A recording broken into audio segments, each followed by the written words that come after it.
बच्चों, क्या मैं आप सबको लाइव दिखाई दे रहा हूं? हाँ जी।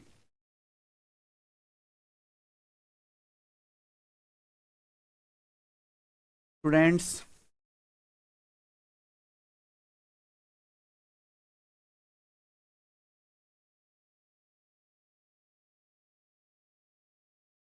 बच्चों क्या मैं आपको लाइव दिखाई दे रहा हूं?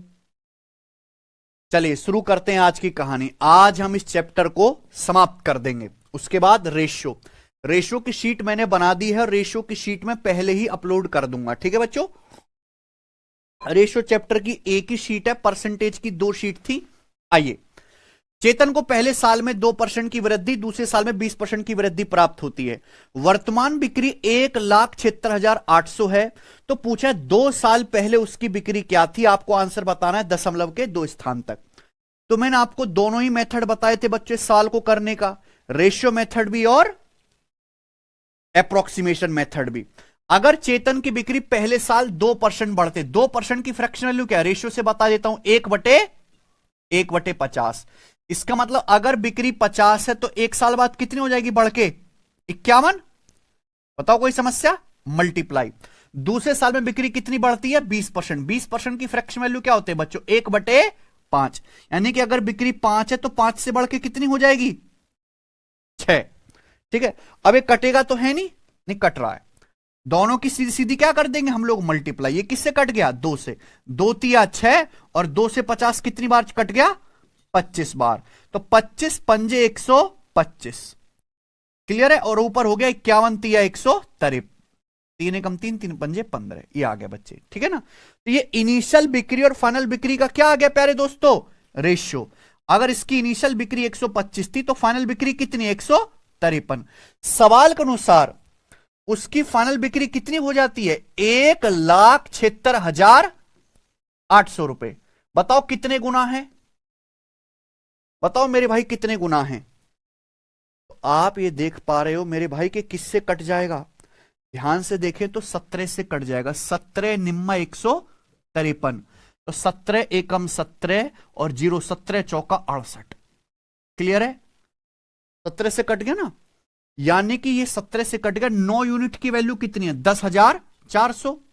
अगर आप ध्यान से देखो 9 की वैल्यू 10,400 है तो 1 की वैल्यू कितनी आएगी? 10,400 बटे 9।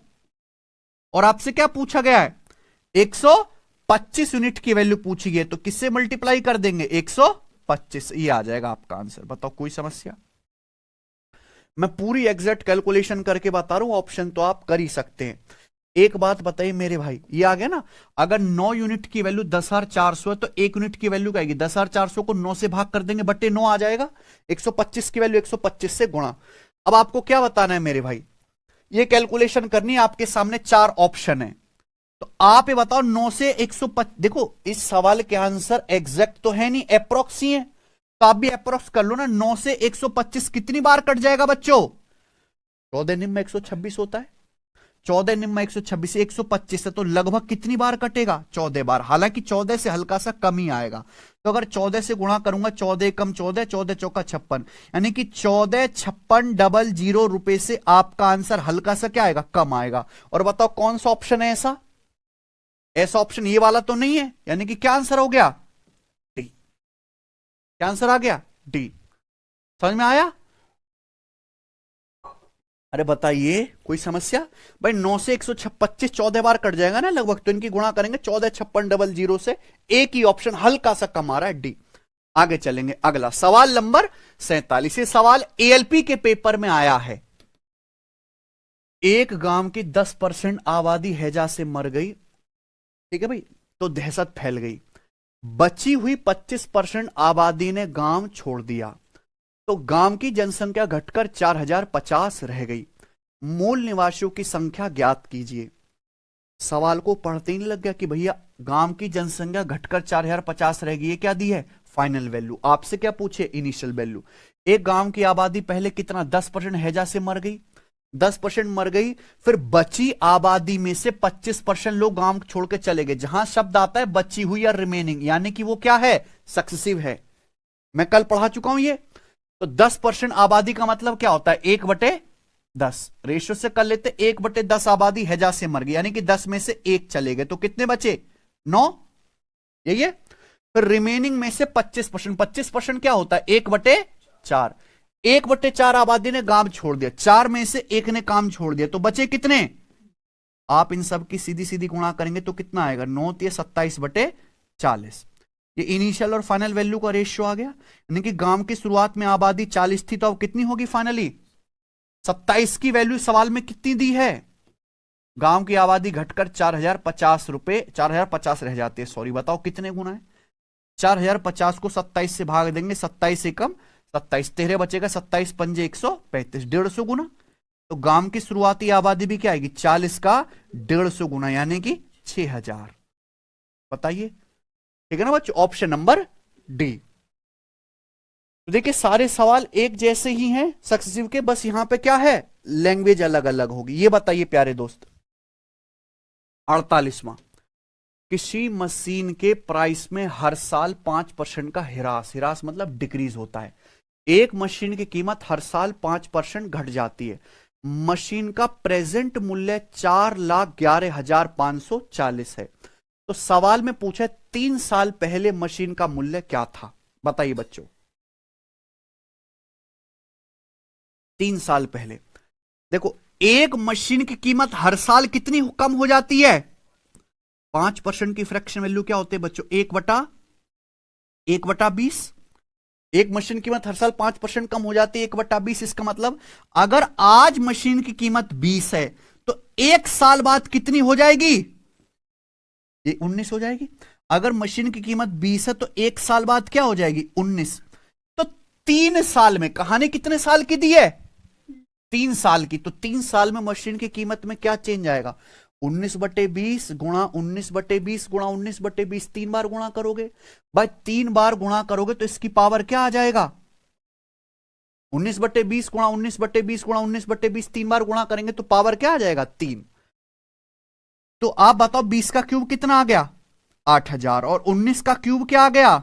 6859। आपको याद होना चाहिए ये। 25 तक क्यूब याद नहीं करेंगे तो सवाल नहीं होगा, ठीक है जी। यानी कि मशीन की अगर इनिशियल वैल्यू 8000 है तो अब कितनी हो गई है? 6859। देखो यहां बोला है कि मशीन की प्रेजेंट वैल्यू 4,11,540 है। 3 साल पहले प्रेजेंट की वैल्यू दी है, 3 साल पहले की पुरानी वैल्यू पूछी है, इनिशियल वैल्यू। यानी कि अगर 3 साल पहले 8000 थी तो प्रेजेंट में कितनी हो गई? 6859। 6859 की ही वैल्यू सवाल में कितनी है? 4,11,540। देखो आंसर बिल्कुल आसान से, यानी कि पूरा पूरा कटना चाहिए। ये लगभग कितना है? ये लगभग 7000 है। कितनी बार जाएगा बेटा? पूरा 60 बार जाएगा, पूरा 60 बार जाएगा। देखो 9 है, 9 छिक्का 54, तभी तो एंड में 4 यूनिट डिजिट आएगा। 9 की 6 में गुणा करेंगे, लगभग 42,000 है। ये लगभग 7000 है। 7000 गुणा 6, 60 आ गया ना। यानी कि मशीन की 3 साल पहले कीमत क्या आएगी? ये भी 8000 का 60 गुना आएगा, यानी कि 4,80,000 रुपए। तो आपको यहां पे पूरा जो है ऐसे डिवाइड नहीं करना होता, अप्रोक्स कैलकुलेशन करनी होती है। लगभग देख लिया, 4,75,000 नहीं है भाई, कैसे करते हो पता नहीं तुम। ये देखिए सवाल नंबर आपके सामने 49, रेलवे एनटीपीसी का पेपर है, ठीक है। एक संख्या में पहले 20% की कमी की जाती है, फिर 15% बढ़ाया जाता है। सक्सेसिव है। पहले संख्या को 20% कम किया, अब जो नई संख्या है उसको दोबारा से 15% बढ़ाया। इस प्रकार जो संख्या प्राप्त होती है वो वास्तविक संख्या से कितना कम है? 64 कम है। ठीक है बच्चे, सवाल में पूछा है वास्तविक संख्या क्या है। देखो डेटा बहुत आसान है, फॉर्मूले से भी कर सकते हैं और रेशियो से भी। एक संख्या को पहले 20% कम किया जाता है। 20% का फ्रैक्शन वैल्यू क्या है? 1/5। यानी कि संख्या 5 थी तो 5 से 1 कम होकर कितनी हो जाएगी? 4। फिर जो नई संख्या प्राप्त होती है उसको कितना बढ़ाया जाता है? 15%। 15% यानी कि 3/5%, 1/20, 15%, 3/20। यानी कि संख्या अगर 20 है तो 20 से 3 बढ़ के कितनी हो जाएगी? 23। और आप क्या कर दोगे? इनकी सीधी सीधी गुणा। तो 4 से 20 कितनी बार कट गया? यानी कि आ गया 25, 5 × 5 = 25 और ये 23। तो क्या आ गया बच्चों बताओ? ये संख्या की शुरुआती वैल्यू, अगर किसी संख्या की शुरुआत में वैल्यू 25 है तो फाइनल वैल्यू कितनी होगी? इनिशियल फाइनल वैल्यू का रेशियो आ गया। सवाल कह रहा है कि अब जो संख्या प्राप्त हुई है वो वास्तविक संख्या से कितना कम है? 64 कम है। अगर संख्या की शुरुआत में वैल्यू 25 थी तो अब कितनी है? देखो यहां अलग ही चीज पूछेगी। संख्या 25 से 23 हो गई तो संख्या कितना कम हो गई? 2 कम हो गई। अगर संख्या की शुरुआत में वैल्यू 25 थी तो अब कितनी हो गई? 2 कम हो गई। और सवाल के अनुसार कितना कम है? 64। तो 2 की वैल्यू इस सवाल में 64 दिए, कितने गुना? 32 गुना। तो संख्या का वास्तविक मान कितना, यानी कि वास्तविक मान मतलब प्रारंभिक वैल्यू, शुरुआती वैल्यू। तो 25 की वैल्यू कितनी आ जाएगी? 32 गुना। तो 25 गुना 32 क्या आ गया बच्चों? 800। तो यहां तो सवाल का डेटा आसान है, लेकिन अगर मुश्किल डेटा भी होगा तो यह तरीका आपको बहुत काम आएगा। ठीक है जी। भावना कह रहे हैं आरआरबी जेई का पीवाईक्यू नहीं करवाते हैं। आरआरबी जेई में कौन सा मंगल ग्रह से सवाल बना के भेज रहे हैं? यही सब सवाल है मेरे भाई। ठीक है बच्चे, चलिए इधर देखेंगे सवाल। सबकी अपनी अलग वो है, सबकी अपनी अलग जैसे आरआरबी जेई में कुछ अलग आ रहा हो। बेटे जो मैं पढ़ा रहा हूं, जैसे पढ़ा रहा हूं, चुपचाप मुर्दे की तरह करते रहिए। सर सीट डलवा दो। कौन सी सीट भाई?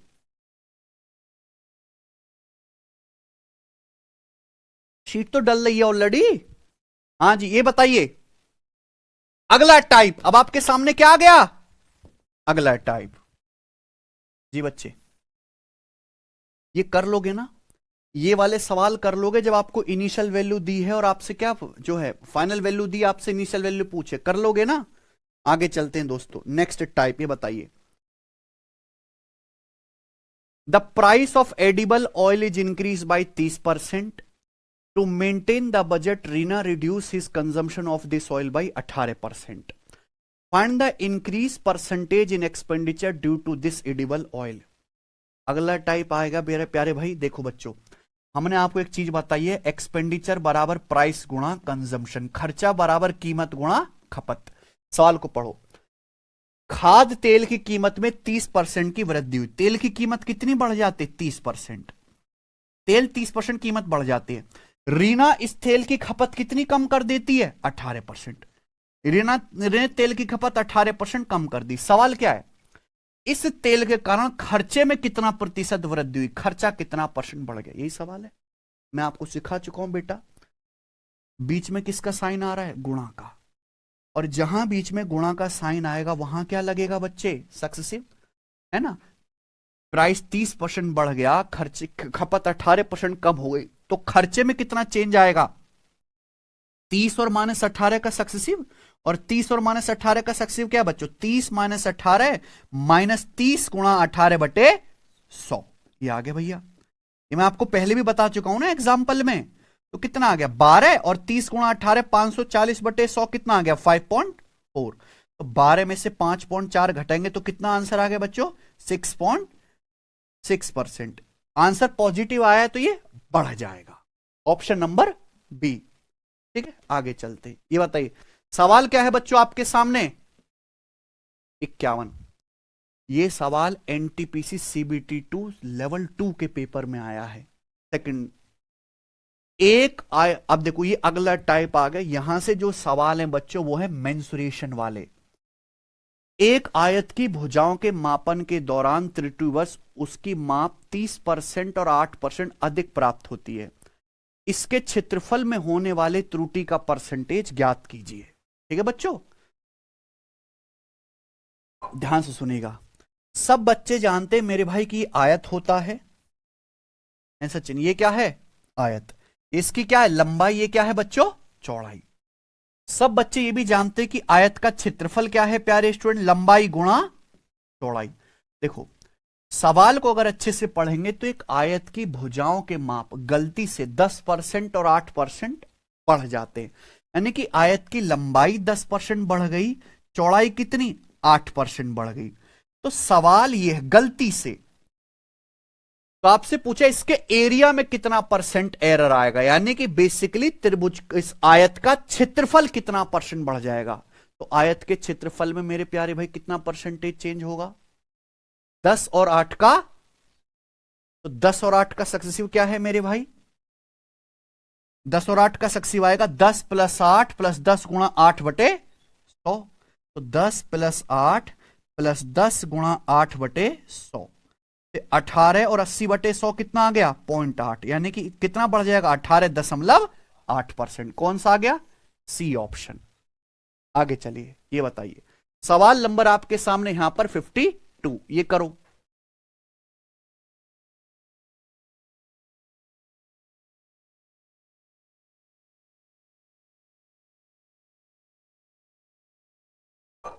चलिए, एक समांतर चतुर्भुज के आधार में 8% की वृद्धि की जाती है, ऊंचाई में 4% की वृद्धि की जाती है, इसके क्षेत्रफल में शुद्ध प्रतिशत परिवर्तन ज्ञात कीजिए। देखो बेटा, ये होता है समांतर चतुर्भुज, ये समांतर चतुर्भुज होता है।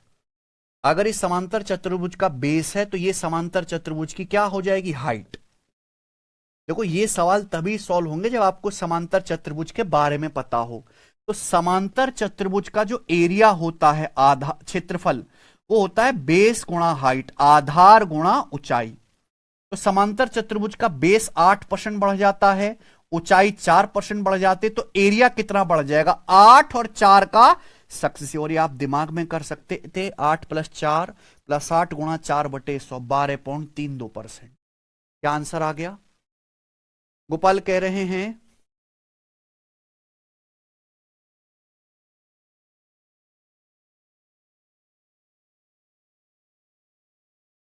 अरे आपको मेरी बात समझ में आ गई मेरे भाई? ठीक है, आगे चलते हैं बच्चों। सवाल नंबर आपके सामने 53, बताइए बच्चों। सुल्तान ने एक नया प्लॉट खरीदा जिसकी तुरंत बाड़ लगाने की जरूरत है। बाड़ मतलब चारों ओर की फेंसिंग करनी है, ठीक है बच्चों। इस वजह से आयताकार कार्यस्थल की लंबाई और चौड़ाई दोनों में 9% की कमी हो गई। पूछा क्षेत्रफल में परसेंटेज कमी ज्ञात कीजिए। समझ में आया ना बच्चे? अब एक बात बताओ मेरे भाई, एक आयत का क्षेत्रफल क्या होता है? लंबाई गुणा चौड़ाई, लंबाई गुणा चौड़ाई। अगर आप सवाल को देखें तो सुल्तान को एक अपने प्लॉट खरीदा उसने, आयताकार प्लॉट, चारों ओर से बाउंड्री करनी है। जब बाउंड्री करोगे, दीवार खड़ी करोगे, तो उसकी लंबाई भी 9% कम हो गई, कम होने का मतलब माइनस, चौड़ाई भी 9% कम हो गई। तो एरिया में कितना परसेंटेज चेंज आएगा बच्चों? एरिया में बीच में किसका साइन है? यानी कि -9 और -9 का क्या लेना है आपको? सक्सेसिव। तो क्या आ जाएगा? -9 और एक्स और वाई का सक्सेसिव क्या होता है? X plus Y plus X Y बटे 100। -9 प्लस -9 की -9 में गुणा करेंगे तो पॉजिटिव ही आ जाएगा ना। -9 की -9 में गुणा करेंगे पॉजिटिव आएगा, 81 बटे 100। तो -9 और -9 कितना आ गया? माइनस का 18, और ये कितना आ गया? पॉइंट, सॉरी माइनस का 18 प्लस पॉइंट 81 बटे 100 कितना आ गया? 0.81। तो कितना आ गए? -17.19। फाइनल आंसर नेगेटिव आया, यानी कि क्षेत्रफल कम हो गया। कितना कम हो गया? 17.19%। आइए अगला सवाल ही बताइए।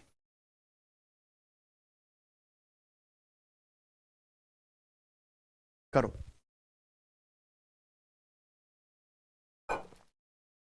किस एक घनाभ के आकार के कमरे की लंबाई, चौड़ाई और ऊंचाई में 15, 20 और 30% की वृद्धि की जाती है? घनाभ के आयतन में प्रतिशत परिवर्तन ज्ञात कीजिए। यही सवाल है। तो एक कमरे की लंबाई, चौड़ाई, ऊंचाई कितनी बढ़ाई जाती है? 15, 20, 30%। घनाभ आप समझते हैं, जो आप कमरा है ना, जिस कमरे में आप बैठ के क्लास देख रहे हो, वो क्या है? एक घनाभ है एक तरीके से। तो किसी भी घनाभ का जो आयतन होता है, इंग्लिश में कहते हैं इसे क्यूबॉइड। तो किसी भी क्यूबॉइड का वॉल्यूम होता है लंबाई गुणा चौड़ाई गुणा ऊंचाई। क्लियर है? आप बोलोगे हाँ जी सर। अगर आप इस सवाल को देखो तो घनाभ की लंबाई कितनी बढ़ जाती है? 15%। चौड़ाई कितनी बढ़ जाती है? 20%। घनाभ की हाइट कितनी बढ़ जाती है बच्चों? 30%। सवाल आपसे पूछ रहा है कि इसके वॉल्यूम में, इसके आयतन में कितना प्रतिशत का परिवर्तन आएगा। बीच में क्या आ रहा है मेरे भाई? और जहां बीच में गुणा आता है वहां क्या लगाओगे आप? सक्सेसिव। यानी कि आपको 15, 20 और 30 का सक्सेसिव निकालना है। ये आप फॉर्मूले से भी निकाल सकते हो और रेशियो से भी। देखो दोनों ही तरीके आसान है, क्योंकि इनकी फ्रैक्शन भी आसानी से बन जाएगी, फॉर्मूला भी आसानी से हो जाएगा। तो मैं क्या बता देता हूं, फ्रैक्शन से घनाभ की लंबाई कितनी परसेंट बढ़ जाती है? 15%, यानी कि 3/20। लंबाई 15% बढ़ेगी, 3/20, यानी कि 20 से 3 बढ़ के कितना हो गया? 23 मल्टीप्लाई। चौड़ाई कितनी बढ़ जाती है? 20%। 20% यानी कि 1/5, यानी कि चौड़ाई अगर 5 थी तो 5 से 1 बढ़ के कितनी हो गई? 6। हाइट कितनी बढ़ जाती है? 30%। 30% क्या होता है? 3 यानी कि हाइट 10 से बढ़ के कितनी हो जाएगी बच्चों? 13। क्लियर है ना? अब आप मेरे प्यारे भाई इन सब की क्या कर दीजिए? सीधी सीधी मल्टीप्लाई। तो देखो नीचे क्या आ जाएगा? 20 पंजे 100, 100 गुणा 10 1000। और ऊपर क्या आ जाएगा मेरे भाई? ऊपर आ जाएगा 23 छिक्का 138 गुणा 13। यही हो जाएगा ना? तो पहले आप 13 की 130 में गुणा कर लो, 1690 और 13 अट्ठे 104, कितना आ जाएगा? 1794। अरे गुणाई तो करनी है, आप कैसे भी करो, क्या मतलब है बेटा? 23, 6 और 13 की गुणा कर सकते हैं। यानी कि ये क्या आ गया? ये घनाभ के इनिशियल आयतन और घनाभ के फाइनल आयतन का क्या आ गया? अनुपात आ गया। तो आप देख रहे हैं कि आयतन 1000 से 1794 हो गया, यानी कि आयतन बढ़ गया, यानी कि डिक्रीज वाले आंसर वो तो आने भी नहीं थे। अगर हर चीज बढ़ाओगे तो आयतन बढ़ेगा ही। अब प्यारे दोस्तों आंसर या तो ए है या सी है, ठीक है ना? बात समझिए। देखो एक बात है कि 100 में जो भी आंसर आता है वो किस में आता है? डायरेक्ट परसेंटेज में। यहां नीचे क्या है? Initial value. इनिशियल वैल्यू क्या है? 1000। अगर 1000 को 100 बनाना है तो ऊपर नीचे किससे भाग दे दो? 10 से भाग दे दो। अगर ऊपर नीचे 10 से भाग दोगे तो ये क्या हो जाएगा? 100, और ये क्या हो जाएगा? 179.4। यानी कि घनाभ का आयतन अगर 100 था तो 100 से बढ़ के कितना हो गया? 179.4 हो गया। तो घनाभ का आयतन कितना बढ़ गया? 79.4। और डायरेक्ट किस में आएगा? परसेंटेज। A option. आइए बच्चों अगला सवाल ये बनाइए। सवाल है, एक गोले की त्रिज्या 12% वृद्धि की जाती है। बहुत ज्यादा सवाल आते हैं, बहुत ज्यादा। एक गोले की त्रिज्या में 12% की वृद्धि की जाती है तो पूछा इसका पृष्ठीय क्षेत्रफल कितना प्रतिशत बढ़ जाएगा? गोला आप समझते हैं? विराट कोहली जो क्रिकेट की बॉल से खेलते हैं वो क्या है? गोला है। गोले का जो सरफेस एरिया होता है, गोले का जो total surface area, total surface area संपूर्ण पृष्ठीय क्षेत्रफल, उसका फॉर्मूला होता है 4πr²। क्या होता है बेटा फॉर्मूला? 4πr। ये बात समझ में आई? क्लियर है? आप बोलोगे हाँ जी सर एकदम क्लियर है। देखो 4π क्या है? अपने आप में एक 4π की वैल्यू फिक्स होती है। पाई का मान पता है इंसान को। यानी कि सरफेस एरिया किस पे डिपेंड करता है? सरफेस एरिया डिपेंड करता है रेडियस के स्क्वायर पे। अगर आप किसी गोले की त्रिज्या बदलोगे, त्रिज्या, तो ही उसका सरफेस एरिया बदलेगा। ये क्या? डिपेंड करने का साइन। यानी कि गोले का सरफेस एरिया त्रिज्या के वर्ग पर निर्भर करता है। त्रिज्या का वर्ग यानी कि रेडियस गुणा रेडियस गुणा रेडियस। अब आप देखो एक गोले की त्रिज्या कितनी बढ़ जाती है? 12%। ये रेडियस कितनी बढ़ जाती है मेरे दोस्तों? 12%। और बीच में क्या आ रहा है? गुणा। तो आपसे क्या पूछ रहा हूं? एरिया कितना बढ़ जाएगा गोले का? तो क्या बेटा क्या आएगा? 12 और 12 का तो दिमाग में करके कितना आएगा बेटा? दिमाग में करके क्या आएगा? C option. 12 + 12 कितना हो गया? 24 + 12 गुणा 12 कितना आ गया? 144/100, यानी कि 1.44। तो 24 में 1.44 जोड़ेंगे क्या आ जाएगा? 25.44%। अगला सवाल, किसी गोले की त्रिज्या में 20% की वृद्धि की जाती है तो गोले का आयतन मूल आयतन का इतना हो जाएगा।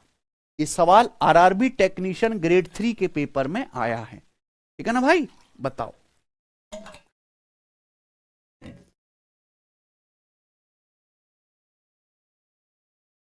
देखो एक बात समझाता हूं, जितनी भी लेंथ होती है, रेडियस क्या है, एक तरह की लंबाई है। लेंथ को हमेशा किस में नापा जाता है, सेंटीमीटर में, ठीक है ना। जो एरिया है, एरिया को किस में नापा जाता है, सेंटीमीटर यानी कि पावर।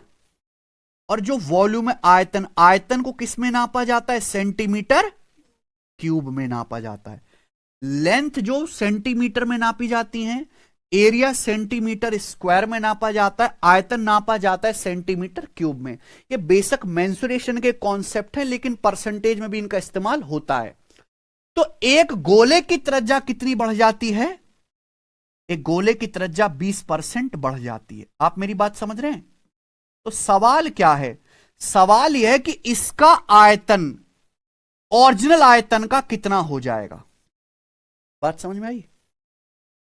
एक गोले की त्रिज्या, देखो आयतन में क्या बेटा, पावर 3 है, यानी कि आपको क्या करना है, 3 बार सक्सेसिव करना है बस। अगर एरिया है, एरिया में चेंज निकालना है, पावर 2 है तो 2 बार सक्सेसिव करेंगे। आयतन में पावर 3 है तो आप 3 बार सक्सेसिव करेंगे। एक गोले की त्रिज्या 20% बढ़ जाते, 20%, देखो 20% का मतलब मैं ये कह सकता हूं कि 10 से 12। अगर गोले की त्रिज्या 10 है तो 10 से बढ़ के कितनी हो गई। आप कहोगे सर आपने 5 से 6 क्यों नहीं लिखा, ये भी तो ये बात है, कैलकुलेशन आसान रहेगी, अभी समझाऊंगा कैसे। अगर एक गोले की त्रिज्या 20% बढ़ जाते तो 20% का मतलब, अगर त्रिज्या पहले 10 थी तो 10 से 2 बढ़ जाएगी, कितनी हो जाएगी, 12। ये एरिया 10 से 12 हो गया। वॉल्यूम में कितना चेंज आएगा, पावर 3। पावर 3 वॉल्यूम किस में नापते हैं, सेंटीमीटर क्यूब में। तो 10 का क्यूब क्या आ गया और 12 का क्यूब कितना आ गया, 1728। यानी कि अगर घनाभ का वॉल्यूम पहले 1000 था तो 1000 से बढ़ के कितना हो गया। और बेटा 1000 को अगर 100 बना लिया जाए तो ऊपर नीचे किससे भाग करोगे, 10 से, यानी कि वॉल्यूम 1000 से बढ़ के कितना हो गया। अगर घनाभ का, सॉरी, गोले का वॉल्यूम पहले 100 था तो 100 से कितना हो गया, 172.8 हो गया। तो यानी कि 172.8% हो जाए। यहां बहुत से बच्चे गलती कर देंगे, आप क्या आंसर बता रहे हो इसका, 72 पॉइंट, ये गलत है। पूरी दुनिया का आंसर क्या आ रहा है, 72.8। अगर आप इस सवाल को पढ़ो तो सवाल में क्या दिया है, गोले की त्रिज्या 20% बढ़ जाते तो then new volume will become of the original volume. सवाल में यह नहीं कहा कि नया वॉल्यूम ओरिजिनल वॉल्यूम से कितना परसेंट बढ़ जाएगा, सवाल में कहा है कि नया वॉल्यूम ओरिजिनल वॉल्यूम का कितना परसेंट हो जाएगा। आपकी कमाई 1 रुपए से 5 रुपए हो गई तो बढ़ी कितनी मेरे प्यारे भाई, 4 रुपए। लेकिन आपकी कमाई 1 रुपए से 5 रुपए हुई तो कितने गुना हुई, 5 गुना। दोनों में जमीन आसमान का फर्क है। अगर आपका वॉल्यूम पहले 100 था तो अब कितना हो गया, 172.8। तो अब जो वॉल्यूम है वो पुराने वाले वॉल्यूम का कितना, 172.8%। क्योंकि 100 में जो भी आंसर आता है वो सीधा क्या आता है, परसेंटेज में। तो अब जो वॉल्यूम है मेरे प्यारे भाई वो पुराने वॉल्यूम का 172.8% है। लेकिन अगर ये पूछा होता कि नया आयतन पुराने आयतन का कितना परसेंट बढ़ गया, तो बेटा अगर आयतन 100 से 172.8 हो गया तो आयतन बढ़ा कितना है, 72.8%। तो इसका आंसर ये होता। तो ये वो सवाल है जिसमें बहुत सारे बच्चे गलत करें, ठीक है ना। आगे चलें, अगला ये बताइए प्यारे दोस्तों, सवाल नंबर 57 करो। लास्ट क्वेश्चन है इस टाइप का, फिर अगला टाइप आएगा। बताइए, एक बेलन के आधार की त्रिज्या 18% कम कर दी जाए, बेलन की ऊंचाई 141% बढ़ा दी जाए। तो सवाल है बेलन के आयतन में प्रतिशत वृद्धि ज्ञात कीजिए। देखो बेटा, मैंने तो फिर भी आपको इतने सारे सवाल कराए परसेंटेज में, आपके प्रीवियस ईयर में एक ही सवाल को बार बार देता रहता है। आप ये देखना, आप परेशान हो जाएगा, आपको परसेंटेज का नया सवाल नहीं दिखेगा प्रीवियस ईयर में, यही सवाल आपको 100 बार दिखेगा, यही सेम सवाल। ये मैं तो एक बार करा रहा हूं क्लास में, आपके पेपर में 100 बार आया हुआ, ये 100 बार सेम क्वेश्चन, ठीक है। देखो, एक बेलन के आधार की त्रिज्या 18% बढ़ जाती है और 18% कम हो जाती है, ऊंचाई 141% बढ़ जाती है। पूछा है आयतन में प्रतिशत वृद्धि ज्ञात कीजिए। ठीक है ना बच्चे? तो आप बताओ बेलन के आयतन का फॉर्मूला क्या है? बेलन के आयतन का फॉर्मूला है पाई आर स्क्वायर एच। आर क्या है? रेडियस। एच क्या है? बेलन की हाइट। ये पहले याद होना चाहिए। ठीक है बच्चों? पाई क्या है? एक फिक्स वैल्यू है। पाई क्या है? इसका मान पहले से पता है। तो बेलन का वॉल्यूम किस पे निर्भर करता है? रेडियस के स्क्वायर पर। रेडियस का स्क्वायर मतलब रेडियस गुणा और एच यानी कि हाइट। ये आ गया, यही आ गया। बेलन की त्रिज्या 18% कम कर दी जाती है। बेलन की रेडियस कितनी कम हो जाती है? 18%। ये रेडियस कितनी कम हो जाती है? 18%। हाइट कितनी बढ़ा देते हैं? 141% बढ़ा देते हैं। ठीक है ना बच्चों? आपसे क्या पूछा है? आयतन में कितना परसेंट का चेंज? बीच में क्या आ रहा है? और जहां बीच में मल्टीप्लाई आ रहा है यानी कि आपको क्या करना है? -18 और 141 का सक्सेसिव करना है। क्या करना है? इनका सक्सेसिव करना है। अरे जामेस वाट लगा लेगा तू, अपनी पढ़ भी ले। ठीक है जी? समझ में आया? -18 और 141 का क्या करना है बच्चों? सक्सेसिव करना है। क्लियर है भाई? तो इनका देखो, अगर आप रेशियो से करोगे, इनकी फ्रैक्शन वैल्यू बनाओगे तो गुणा करने में क्या हो जाओगे? पागल। तो भाई, और देखो इस सवाल के ऑप्शंस देखो, ऑप्शंस तो बहुत दूर दूर है, दूर दूर भाई 20-20% का फर्क है। यानी कि इस सवाल की आप कैलकुलेशन कैसे करोगे? अप्रॉक्स में। आपको इन तीनों का सक्सेसिव निकालना है। तो पहले आप क्या कर लीजिए मेरे भाई, -18 और -18 का सक्सेसिव। बताओ क्या आ जाएगा? -18 का सक्सेसिव बताइए। -18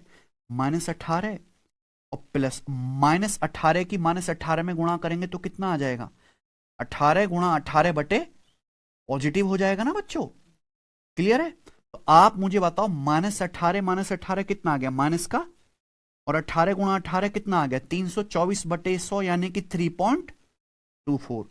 एक बात बताना, जब बात इतनी दूर दूर हो, 20-20% का फर्क हो, तो तुम्हारे दशमलव से कोई फर्क पड़ने वाला है?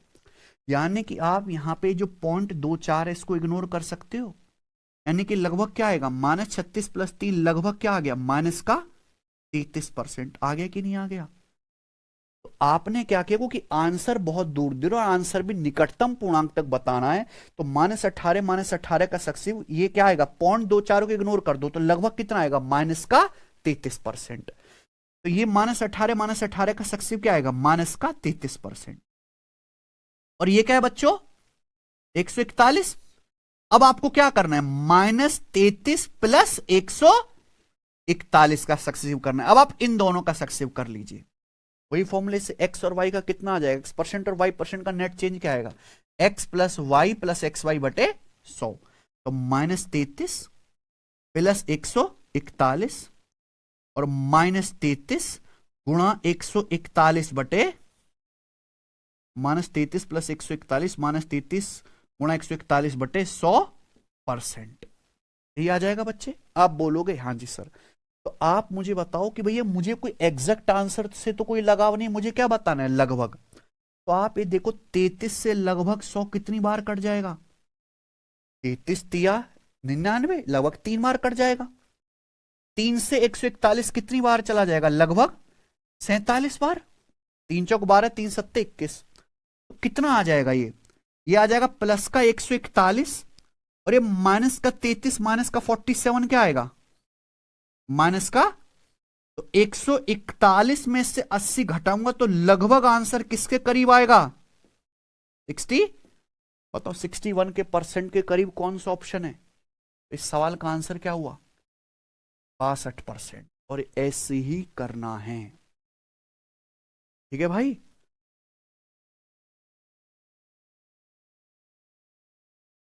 क्या आप लोगों को समझ में आया? तुम लोगों ने मेरी बात सुनी नहीं। रेलवे के पास इतने से सवाल हैं, इतने से, उन्हीं को बार बार देता रहता है।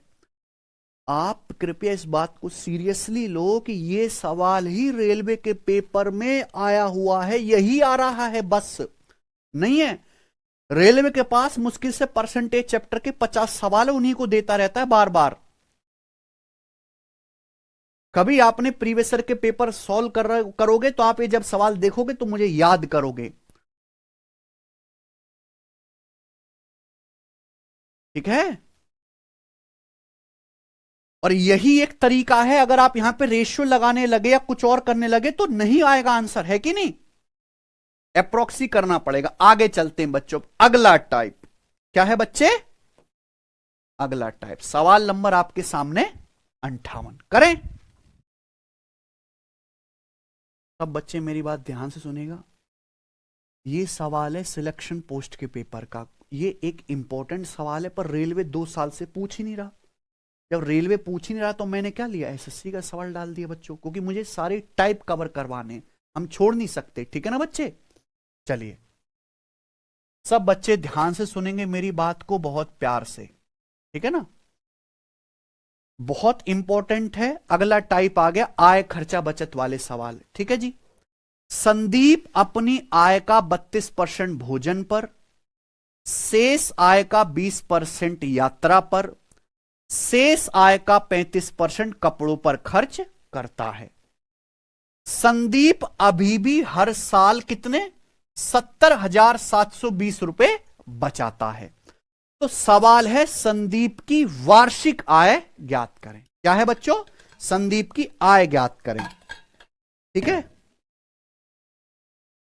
देखो वैसे तो ये बात मैं पहले ही बता चुका हूं कि जब भी शेष शब्द आता है उसका मतलब क्या होता है? सक्सेसिव। मान लीजिए संदीप कुछ ना कुछ एक साल में रुपए कमाता है सालाना। संदीप अपनी इनकम में से 32% किस पे खर्च करता है? भोजन पे। 32% पैसा भोजन पे खर्च करने के बाद अब जो पैसा बचा, ये उसका 20% उसने किस पे खर्च किया? यात्रा पे। पहले संदीप ने 32% खाने पे खर्च किया, अब जो पैसा बचा रिमेनिंग का 20% किस पे खर्च किया? यात्रा पर। अब जो पैसा बचा उस रिमेनिंग का 35%, रिमेनिंग का बची हुई इनकम का 35% किस पे खर्च किया? कपड़ों पर। और फाइनली एक साल में कितना पैसा बचाया उसने? फाइनली उसके पॉकेट में 70,720 रुपए बचा। यही बात है। तो आपसे पूछा संदीप की इनकम कितनी थी? इनकम। तो क्या ये सक्सेसिव परसेंटेज चेंज का सवाल नहीं हो गया? पहले संदीप की इनकम 32% खर्च कर दी उसने, फिर बची हुई इनकम में से 20% खर्च किया, फिर बची हुई इनकम में से 35% खर्च किया। फाइनली कितना बचा? 70,700 फाइनल वैल्यू दी है। और क्या पूछा है? Initial value. समझ में आया ना? यहां पे डेटा बहुत आसान है, तो हम लोग कैसे कर सकते हैं? रेशियो से। देखो 32% खर्च कर दिया, 32% यानी कि 8/, फिर 20% खर्च कर दिया 1/5, 35% खर्च किया, 35% की फ्रैक्शन वैल्यू 7/20। क्लियर है ना? तो 32% खर्च किया 8/25, यानी कि 25 में से 8 खर्च कर दिया, तो बचा कितना? फिर रिमेनिंग का 20% खर्च किया 1/5, 5 में से खर्च कर दिया, बचा कितना? 4। फिर रिमेनिंग का 35% खर्च कर दिया 7/20, 20 में से 7 खर्च कर दिया, तो बचा कितना? आपको क्या करना है? इन सबकी सीधी सीधी मल्टीप्लाई। जब सीधी सीधी मल्टीप्लाई करेंगे तो 4 से 20 कितनी बार कट जाएगा बेटा? और तो कुछ कटेगा नहीं आगे। तो 25 पंजे 125 पंजे, नीचे क्या आ गया? 625, और ऊपर क्या आ गया? 17 गुणा 13 यानी कि 221। ये आ गया। ये संदीप की, मेरे प्यारे भाई, अगर इनकम 625 है, अगर संदीप की इनकम 625 है, तो इतना पैसा खर्च होने के बाद फाइनली संदीप के पास कितना पैसा बचा? 221। ये संदीप की क्या आ गई? बचत। भाई इनकम में से आप पैसा खर्च करोगे तो खर्च करने के बाद फाइनली क्या बचेगा आपके पॉकेट में? बचत। यानी कि संदीप की अगर इनकम 625 है तो इस हिसाब से खर्च करने के बाद फाइनली उसके पॉकेट में 221 बचा। संदीप की फाइनल बचत कितनी है? कितना बचा उसके पॉकेट में? 70,720 रुपए। बताओ कितने गुना है? तो हम 221 से इसको क्या करेंगे? भाग करेंगे। तो 221 दिया चला जाएगा कितना बेटा? 663। 221 या 663 बचेगा 37, 37 और 7 44, 2 आ गया, फिर 442 हो गया, तो 221 दूनी 442, कितना गुना है ये? 320 गुना आ गया। तो संदीप की इनकम कितनी है? 625 का 320 गुना। आगे बच्चों समझ में? मैं आपको एक बात बता देता हूं कि 625 ऐसा नंबर है, अगर आप 625 की 16 में गुणा करोगे तो 10,000 आता है, 625 की 8 में गुणा करोगे तो 5,000 आता है। तो 625 के जैसे 320 में गुणा करोगे तो आंसर किसके करीब आएगा? 2 लाख के करीब। ऑप्शन बहुत दूर दूर है भाई। 600 गुणा 300, 1,80,000, ये थोड़ा थोड़ा ज्यादा है, तो आंसर किसके करीब आएगा? 2 लाख के करीब। समझ में आया? अरे किसी को कोई डाउट इसमें? तो ये सवाल रेलवे में 2 साल से नहीं पूछा जा रहा है बिल्कुल भी, पर मैंने भी आपको बता दिया, इंपॉर्टेंट है। ठीक है, क्लियर? आगे चलें। नेक्स्ट क्वेश्चन आपके सामने, ये बताइएगा। सवाल नंबर आपके सामने क्या है? 59। एक और सवाल है मेरे भाई इस टाइप का, बस यहां पर थोड़ा सा क्या है, चेंज है। बताओ बच्चों, सवाल नंबर 59 बताइए।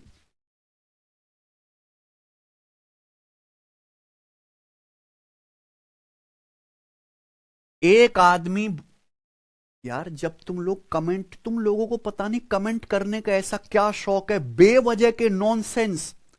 यार तुम लोग चुपचाप पढ़ते क्यों नहीं हो? मैंने एसएससी को इतने सालों से पढ़ा रहा हूं, बच्चे इतने सीरियस होते हैं वहां पे, मैच्योर, और आप रेलवे वाले तो बिल्कुल कचरा निकले।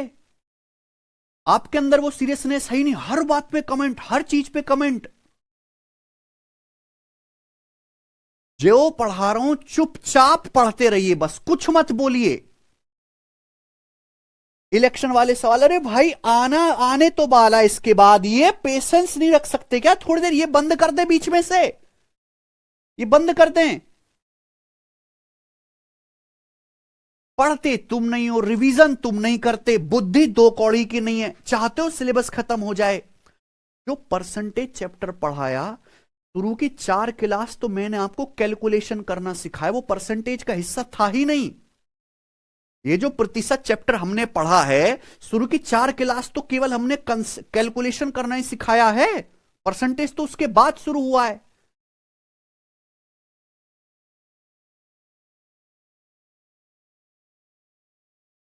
भाई ऐसे मत करो, सीरियस होके चुपचाप पढ़िए, मजाक नहीं है मेरे भाई। आपको जल्दी ऐसे खत्म करना तो जल्दी समझने की, जल्दी पढ़ने की आदत डालिए। मुझे एक ही बात को 10-10 बार रिपीट करके बताना पड़ता है। अब जैसे ये सवाल मुझे समझाना था, मेरा हक नहीं बनता कि मैं आपको ये लिख के बताऊं, क्योंकि ये आप पहले ही जान चुके हो। मुझे लिख के बता, अगर ये मैं ना लिखता तो क्या आप ये चीज समझ पाते? पेपर में थोड़ा ना लिखना, ये इसको लिख के बताना पड़ता है, बार बार एक एक चीज को बताना पड़ता है, उसमें समय वेस्ट होता है। चुपचाप चुपचाप आप पढ़ते रहिए मेरे भाई, ये खत्म हो गया। इसके बाद हम इलेक्शन करेंगे, इलेक्शन के बाद ये सबसे लास्ट है वेन डायग्राम करेंगे, चैप्टर एंड। आपके अंदर पेशेंस ही नहीं है भाई, कभी नहीं होगी अभिषेक, हद होती है यार। एक इंसान का पढ़ा, जैसे आपका पढ़ने का मन होता है वैसे पढ़ाने का भी मन होता है। आप बेवजह की कमेंट लिखते रहेंगे, 100-100 बार कमेंट, 1.5 घंटे क्लास में 500-500 कमेंट।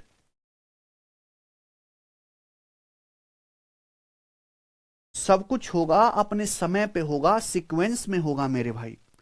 आप लोग उतने तेज समझदार नहीं कि जल्दी जल्दी चीजों को खत्म कर ले। जल्दी जल्दी चीजें कब खत्म होंगी? जब आप जल्दी समझने की औकात रखोगे। औकात नहीं है आप लोगों की जल्दी जल्दी पढ़ पाने की। ठीक है बच्चों? नहीं, दिखाओ दिखाओ।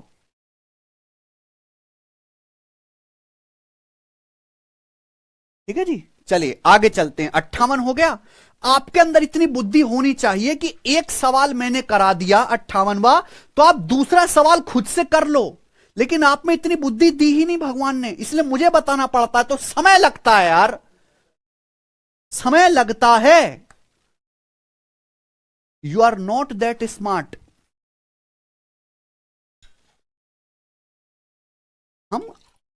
मैंने पहले बताया कि परसेंटेज रेशियो को ऐसे मत पढ़िएगा कि ये चैप्टर ज्यादा जरूरी नहीं है।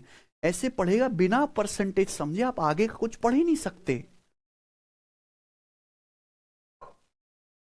चलिए अब ये सवाल देखिए, एक आदमी भोजन पर अपनी इनकम का 12.5%, एक आदमी भोजन पर कितना खर्च करता है? 12.5%।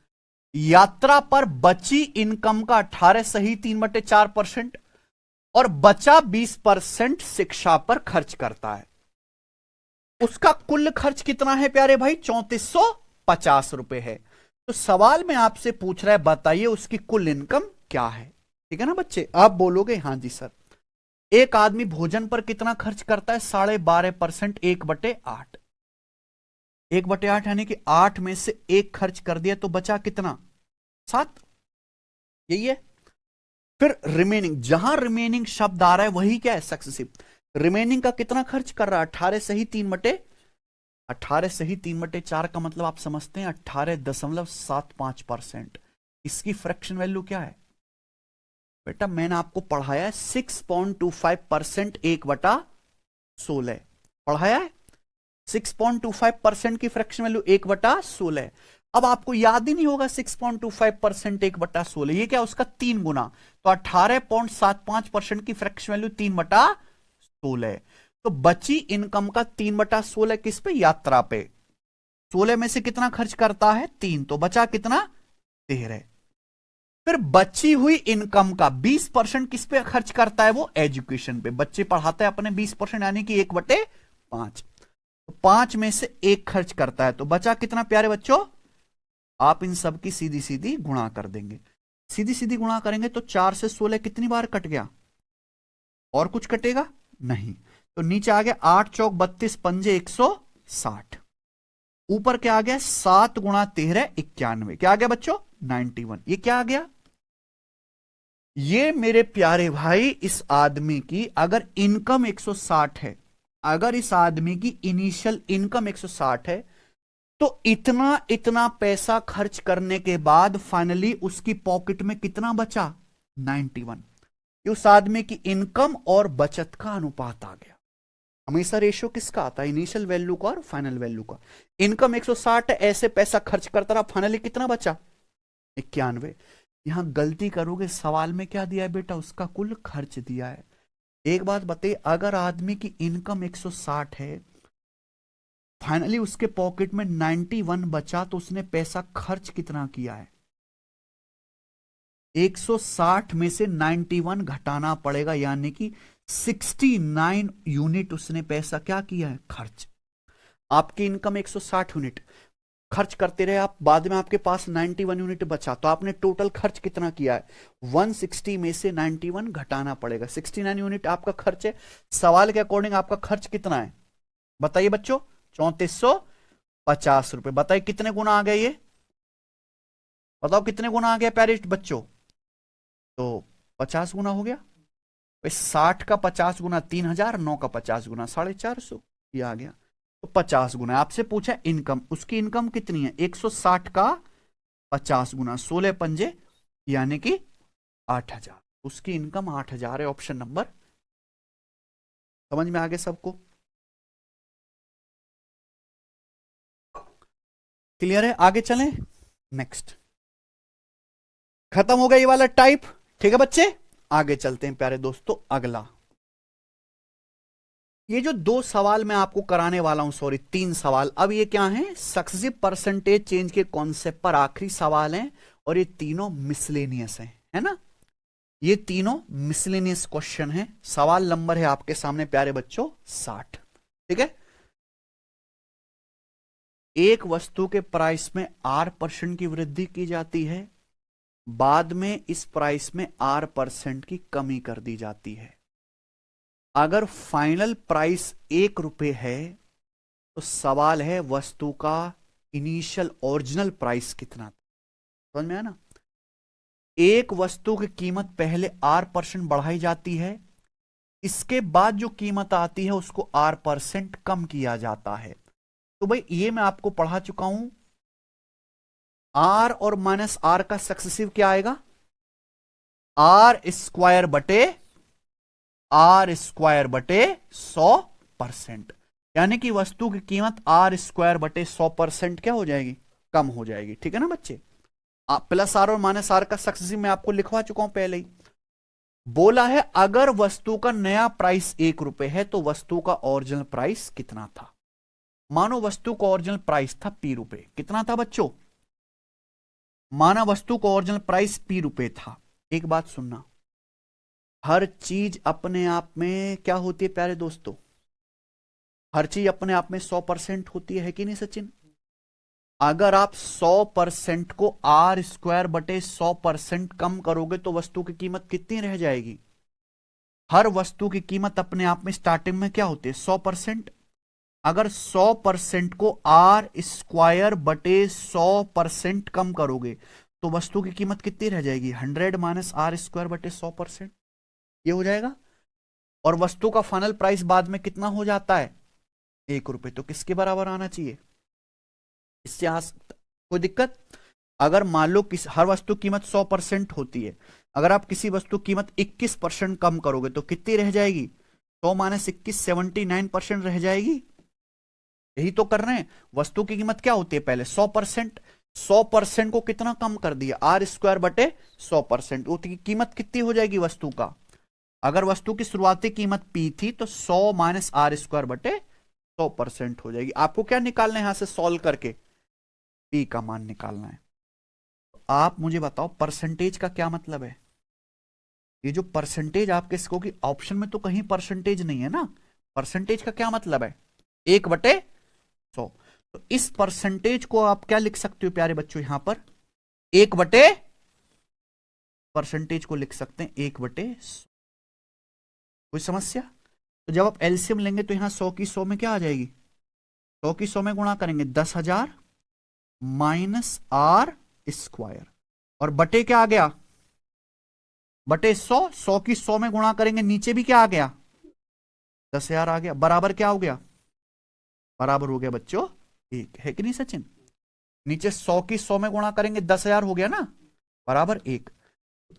वस्तु का ओरिजिनल प्राइस क्या आएगा, ये चीज कहां चली जाएगी राइट साइड में, तो ऊपर 10,000 और नीचे 10,000 माइनस आर स्क्वायर, क्या है बेटा ऑप्शन नंबर, वस्तु की ओरिजिनल कीमत है 10,000 अपॉन 10,000 माइनस आर। सबको समझ आ गया।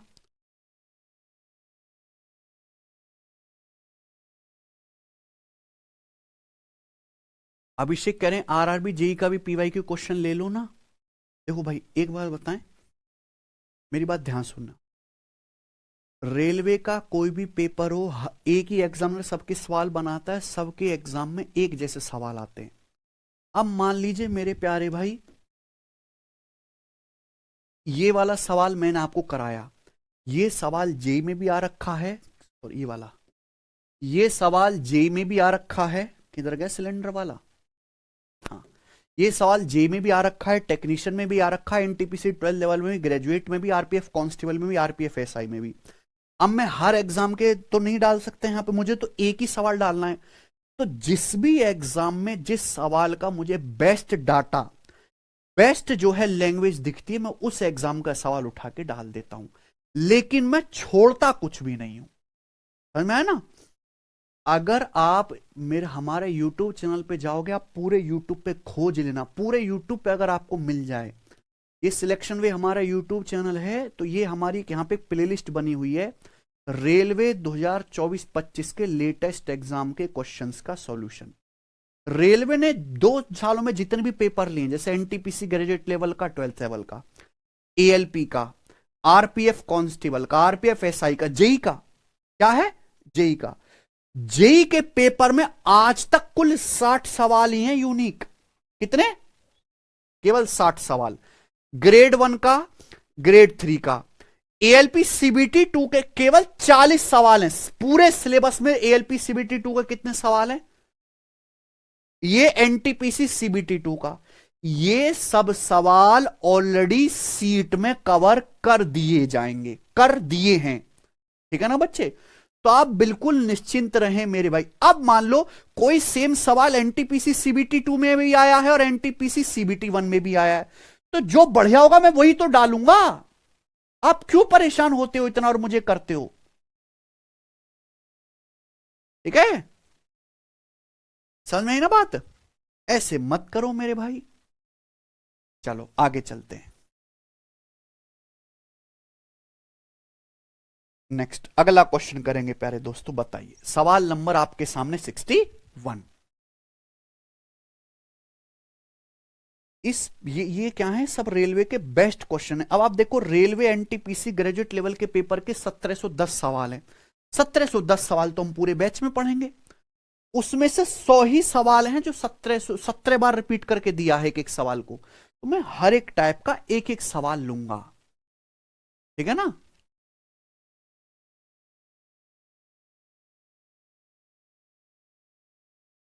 अभिषेक, तो इनको करने में कोई प्रॉब्लम है तुम्हें? कोई परेशानी है? हैं जी? अगला बताइए।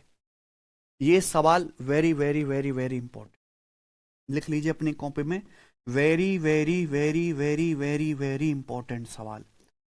ये सवाल रेलवे के पेपर में लेटेस्ट कम से कम 500 बार आ रखा है, ठीक है ना? एक कस्बे की वर्तमान जनसंख्या कितनी है? 2,60,000। 2,60,000 जो हर साल कितनी बढ़ती है? 25% की दर से बढ़ रही है। सवाल में पूछा गया 3 साल पहले की जनसंख्या और 2 साल पहले की जनसंख्या का डिफरेंस ज्ञात कीजिए। सबको समझ में आया कि सवाल क्या है? एक कस्बे की प्रेजेंट जनसंख्या कितनी है बच्चों? 2,60,000। एक कस्बे की जनसंख्या हर साल कितनी बढ़ती है? 25%। तो सवाल में पूछा है प्रेजेंट से 3 साल पहले, प्रेजेंट से 3 साल पहले, और बच्चों प्रेजेंट से 2 साल पहले।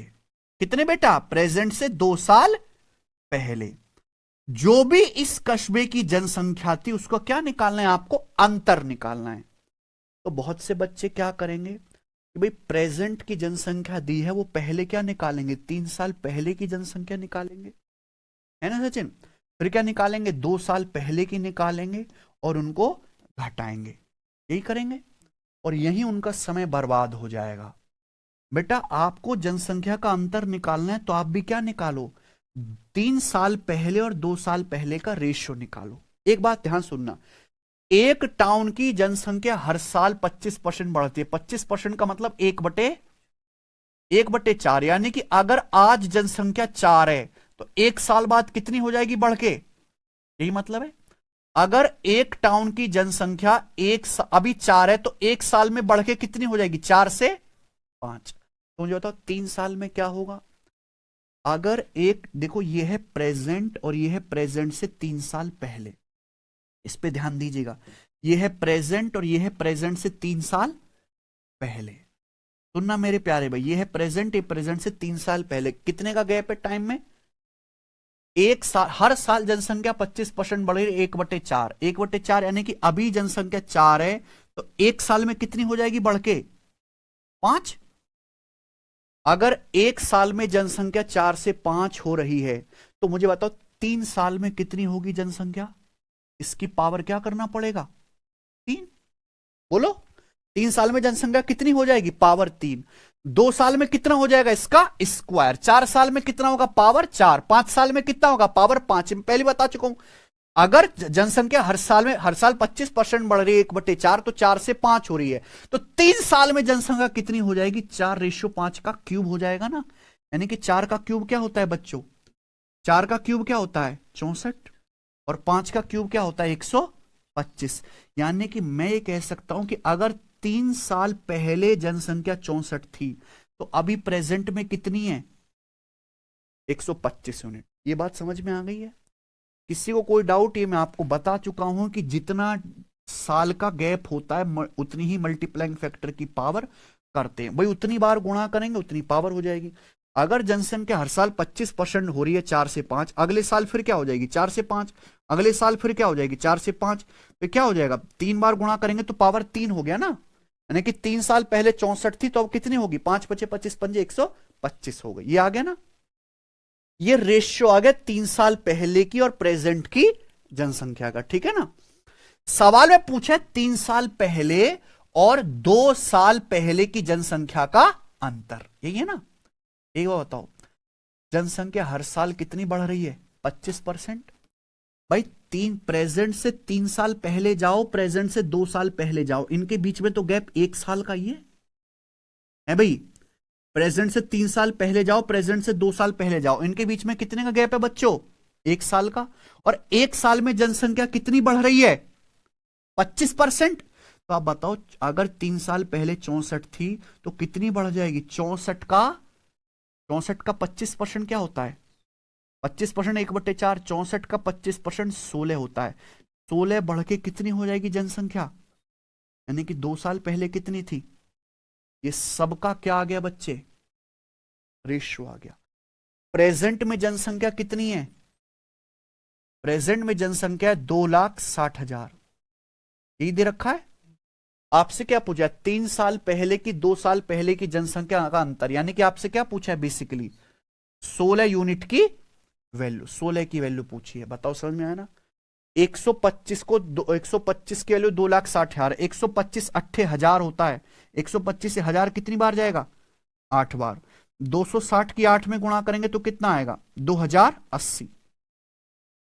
125 से 1000 काटा 8 बार, 8 की 260 में गुणा कर ली क्या आएगा 2080, ठीक है ना। तो 16 यूनिट की वैल्यू कितनी आएगी 16 गुणा 2080, ये आ जाएगा। तो 16 अट्ठे 128, एंड में क्या आएगा 0 के बाद, कौन सा ऑप्शन है आंसर। आई बात समझ में।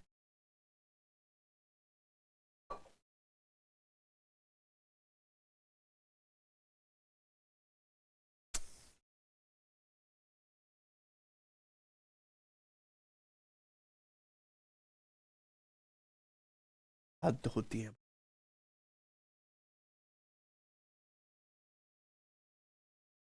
क्या आप लोगों को ये सवाल समझ में आ गया है। हर आदमी पता नहीं क्यों किस कारण से परेशान है, पढ़ते क्यों नहीं हो तुम लोग, किस बात की समस्या है तुम्हें। सर आपकी टीम कॉल या मैसेज का रिस्पॉन्स नहीं देती, तो क्यों करना है कॉल मैसेज, टीम को क्या जरूरत है, क्यों करेगा।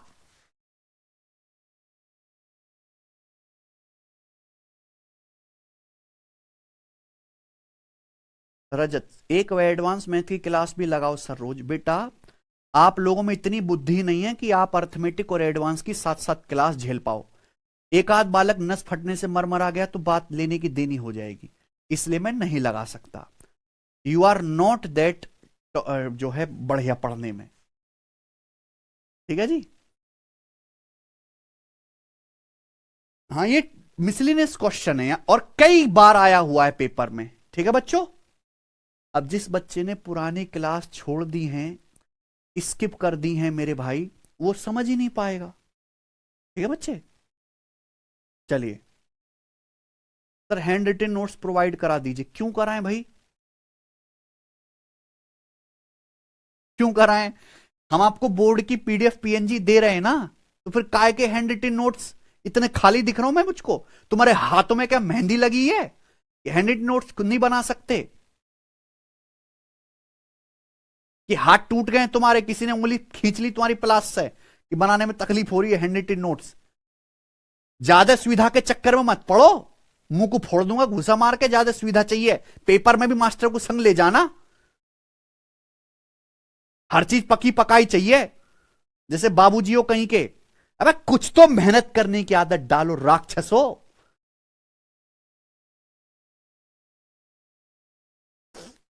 ठीक है सर टेस्ट दिया आज, सेम क्वेश्चन था परसेंटेज का। मैंने क्या बोला था कि जो मैं पढ़ा रहा हूं उस पर विश्वास आपको तब होगा जब आप ये पढ़ने के बाद प्रीवियसर के सवाल लगाओगे और आप देखोगे कि यही सब है पेपर में, ठीक है ना। चलिए आगे चलते हैं, अगला सवाल, ठीक है। सवाल नंबर 62। देखो इसका मैं कंसेप्ट आपको बताऊंगा, सवाल आप खुद करोगे, है कि नहीं सचिन। देखिए बच्चे ध्यान से सुनेगा, अगला और सक्सेसिव परसेंटेज का आखिरी कंसेप्ट, ठीक है ना। चलिए ध्यान से सुनेगा।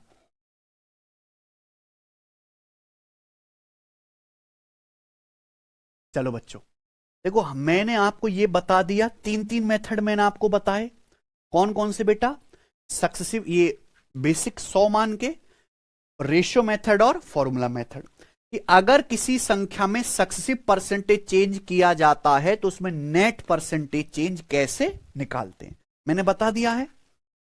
उल्टी कहानी, अगर आपको नेट परसेंटेज चेंज दिया हुआ है और कोई बीच की वैल्यू मिसिंग है तो कैसे निकालेंगे? आई बात समझ में? बहुत बहुत इंपॉर्टेंट है मेरे प्यारे भाई, अच्छे से समझ लीजिए, ठीक है भैया। दो एग्जाम्पल मैं आपको समझाऊंगा, बिल्कुल क्लियर हो जाएगा। मान लीजिए एक संख्या को पहले 25% बढ़ाया जाता है, फिर x% बढ़ाया जाता है, और वो संख्या में नेट परसेंटेज चेंज हो जाता है 42.5%। तो मेरा सवाल है बच्चों की x का मान क्या है? सब बच्चों को समझ में आ गया? एक संख्या को पहले 25% इंक्रीज किया जाता है, फिर नई प्राप्त संख्या को x% इंक्रीज किया जाता है। उस संख्या में कुल प्रतिशत वृद्धि है 42.5%। तो x का मान क्या है? तो बेटे ये बहुत आसान डेटा है कि नहीं सचिन? तो 25 और x का सक्सेसिव क्या आना चाहिए? 42.5% आना चाहिए। बहुत आसान डेटा है, तो मैं फॉर्मूले से भी निकाल सकता हूं। ये 25 और x का सक्सेसिव क्या आएगा? 25 प्लस x प्लस 25 गुणा x बटे 25 प्लस x प्लस 25 गुणा x बटे, तो बराबर क्या आएगा? 25 प्लस x प्लस 25 गुणा x बटे 100 बराबर 42.5। क्लियर है? कोई तकलीफ इसमें? आप यहां से सॉल्व करके x का मान निकाल सकते हैं। 25 से 100 कितनी बार कट जाएगा बच्चों? 4 बार। तो ये हो गया बच्चे x प्लस ये कितना है? x बटे 4। और 25 कहां चला जाएगा प्यारे बच्चों? राइट साइड में है ना, तो राइट साइड में चला जाएगा तो क्या आ जाएगा? 42.5 माइनस 25। तो जब हम इसको आगे सॉल्व करेंगे तो क्या आ गया? x प्लस x बटे 4 कितना आ गया? 5x बटे 4। और 42.5 में से मैं 25 घटाऊंगा तो कितना आ गया? 17.5 आ गया। 5 से 17.5 कितनी बार कट गया? 5 से 17.5 कितनी बार कट गया प्यारे दोस्तों? 3.5 बार। 5 दिया 15 और 2 5 बचे 25। 4 की 3.5 में गुणा कर देंगे तो क्या आ जाएगा? 14। x की वैल्यू बच्चों यहां पर कितनी आ गई? 14। सबको समझ में आ गया? आप बोलोगे हां जी सर, हमें अच्छी तरीके से समझ में आ गया है, ठीक है ना। तो हमने कैसे निकाल लिया? फॉर्मूले से ना। दूसरा एग्जाम्पल, एक संख्या को पहले 40% बढ़ाया जाता है, फिर जो संख्या प्राप्त होती है उसको x% घटाया जाता है, फिर जो संख्या प्राप्त होती है उसको 12.5% घटाया जाता है। उस संख्या में जो नेट परसेंटेज चेंज है वो क्या है? 35% इंक्रीज। घटाया नहीं है मेरे प्यारे भाई। यहां एक संख्या को पहले 40% बढ़ाया जाता है, फिर जो संख्या प्राप्त होती है उसको x% बढ़ाया जाता है।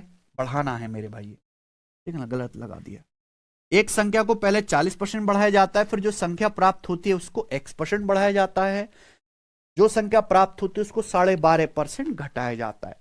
संख्या में नेट परसेंटेज चेंज क्या होता है? संख्या पहले से 35% बढ़ जाती है। तो मैं पूछ रहा हूं x का मान क्या है, ठीक है ना बच्चों। यानी कि ये वो कंसेप्ट है जिसमें आपको नेट परसेंटेज चेंज दिया हुआ है, पहले से ही निकालना नहीं है। बीच की एक परसेंटेज मिसिंग है, इसकी वैल्यू क्या है आपको निकालनी है। समझ में आया ना? आप बोलोगे जी सर समझ में आया। तो यहां बेटा सबकी फ्रैक्शन आसानी से बन जाएगी। कभी भी बहुत मुश्किल डेटा का सवाल इस पे नहीं आएगा, इनकी फ्रैक्शन आसानी से बन जाएगी। तो हम कैसे कर सकते हैं? रेशियो से। एक संख्या को पहले 40% बढ़ाया जाता है, 40% की फ्रैक्शन वैल्यू क्या होती है? 2/5। भैया अगर किसी संख्या को 40% बढ़ाएंगे 2/5, इसका मतलब क्या है कि अगर संख्या 5 है तो 5 से 2 बढ़ के कितनी हो जाएगी? संख्या 5 है तो 5 से 2 बढ़ के कितनी हो जाएगी? 7। ये क्या होता है बच्चों? Multiplying factor. ये क्या कहलाता है? मल्टीप्लाइंग। अगर संख्या को 40% बढ़ाया तो संख्या 5 थी, 5 से 2 बढ़ के 7 हो गई। फिर हमने संख्या को क्या बढ़ाया? x%। x% बढ़ाने पर मल्टीप्लाइंग फैक्टर क्या है मुझे नहीं पता, ठीक है ना। जब आपको ये ही नहीं पता कि x% बढ़ाने पर क्या चेंज होगा, तो आप क्या लगा देंगे? क्वेश्चन। जो आपको नहीं पता उसकी जगह क्या लगा दीजिए बच्चों? Question mark. फिर आपने संख्या को कितना? 12.5% घटाया। 12.5% की फ्रैक्शन वैल्यू क्या होते? 1/8 घटाने मतलब संख्या अगर 8 थी तो 8 से 1 कम होकर कितनी हो जाएगी? 7 हो जाए। सबको मेरी बात समझ में आ गई? आप बोलोगे हाँ जी सर, अच्छे से समझ में आ गई है। क्लियर है? सीधी सीधी बात है, ठीक है। अच्छा, नेट परसेंटेज चेंज कितना है?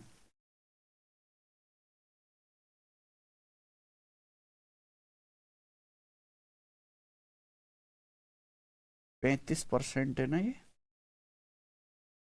20 से। यहां पे ना इसने थोड़ा गड़बड़ कर दिया है, टाइपिंग में गड़बड़ कर दिया। यहां पे 12.5% बच्चों ये इंक्रीज है। क्या है ये? 12.5% इंक्रीज है। दोबारा से बता देता हूं बेटा, दोबारा से। हमारे टाइपिस्ट ने थोड़ी सी गलती कर दी यहां पर। एक संख्या को पहले हमने कितना बढ़ाया? 40%। 40% बढ़ाने का मतलब फ्रैक्शन वैल्यू 2/5, यानी कि संख्या अगर 5 है तो 5 से 2 बढ़ के कितनी हो जाएगी? 7। फिर ये बेटा x% डिक्रीज करना है। क्या करना है? डिक्रीज। हमें पता ही नहीं कि x% घटाने पर मल्टीप्लाइंग फैक्टर क्या आएगा, तो इसकी जगह क्या लगा देंगे? क्वेश्चन। फिर हमने जो संख्या प्राप्त हुई उसको 12.5% बढ़ाना है। सॉरी, यहां 12.5% बढ़ाना है। 12.5% की फ्रैक्शन वैल्यू 1/, यानी कि संख्या 8 से बढ़ के क्या हो जाएगी? 9। और ये सक्सिव परसेंटेज चेंज है तो इनकी क्या हो जाएगी? सीधी सीधी मल्टीप्लाइंग फैक्टर की। और नेट परसेंटेज चेंज क्या आता है? संख्या 35% बढ़ जाते। 35% की फ्रैक्शन वैल्यू क्या है बच्चों? 7/35% की फ्रैक्शन वैल्यू।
सॉरी भाई,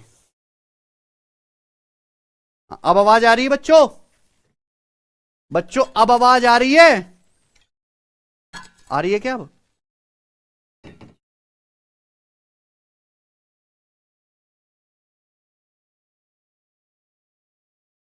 क्या अब आपको मेरी आवाज आ रही है? सेल डाउन हो गए थे भाई माइक के। क्या अब आपको मेरी आवाज आ रही है? मैं फिर से रिपीट कर देता हूं। एक संख्या पहले 40% बढ़ाए जाते। 40% का मतलब 2/5। संख्या 5 से कितनी होगी बढ़ के? 7। फिर x% घटाए जाते। हमें नहीं पता, ये समझ लिया था ना बच्चे कि x% घटाने पर मल्टीप्लाइंग फैक्टर क्या होगा। फिर संख्या 12.5% बढ़ाई जाते 1/8। 1/8 बढ़ाओगे तो 8 से कितना हो जाएगा? 9। फिर संख्या अल्टीमेटली कितना बढ़ जाते हैं? नेट 35%, 7/20। तो संख्या 20 से बढ़ के कितना हो जाएगी? 27। तो देखो 9 ते 27 कट जाएगा, 2 के उधर गुणा 2 तिया 6, और 7 आ जाएगा नीचे। यानी कि संख्या बच्चों अगर पहले 7 थी तो 7 से घट के कितनी हो गई? 6। ये मल्टीप्लाइंग फैक्टर x% के ये जो करस्पॉन्डिंग ही तो है। ये मल्टीप्लाइंग फैक्टर कितना है? 6/7। यानी कि जब मैं संख्या को x% घटाता हूं, जब मैं संख्या को x% कम करता हूं, तो संख्या 7 से बढ़ के 7 से कम होकर कितनी हो जाती है? 6। जब आप संख्या को दूसरी बार x% कम कर रहे हैं तो मल्टीप्लाइंग फैक्टर आ रहा है 6/7, यानी कि संख्या 7 से घट के 6 होगी तो संख्या कितनी कम हो गई? 1/7। और 1/7 की परसेंटेज वैल्यू क्या होती है? 14.28% डिक्रीज हुई है। तो बच्चों x का मान क्या है? x का मान क्या है? 14.28।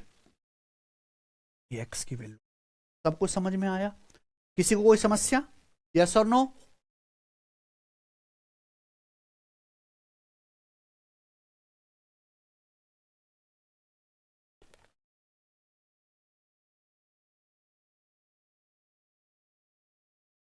खत्म। ठीक है।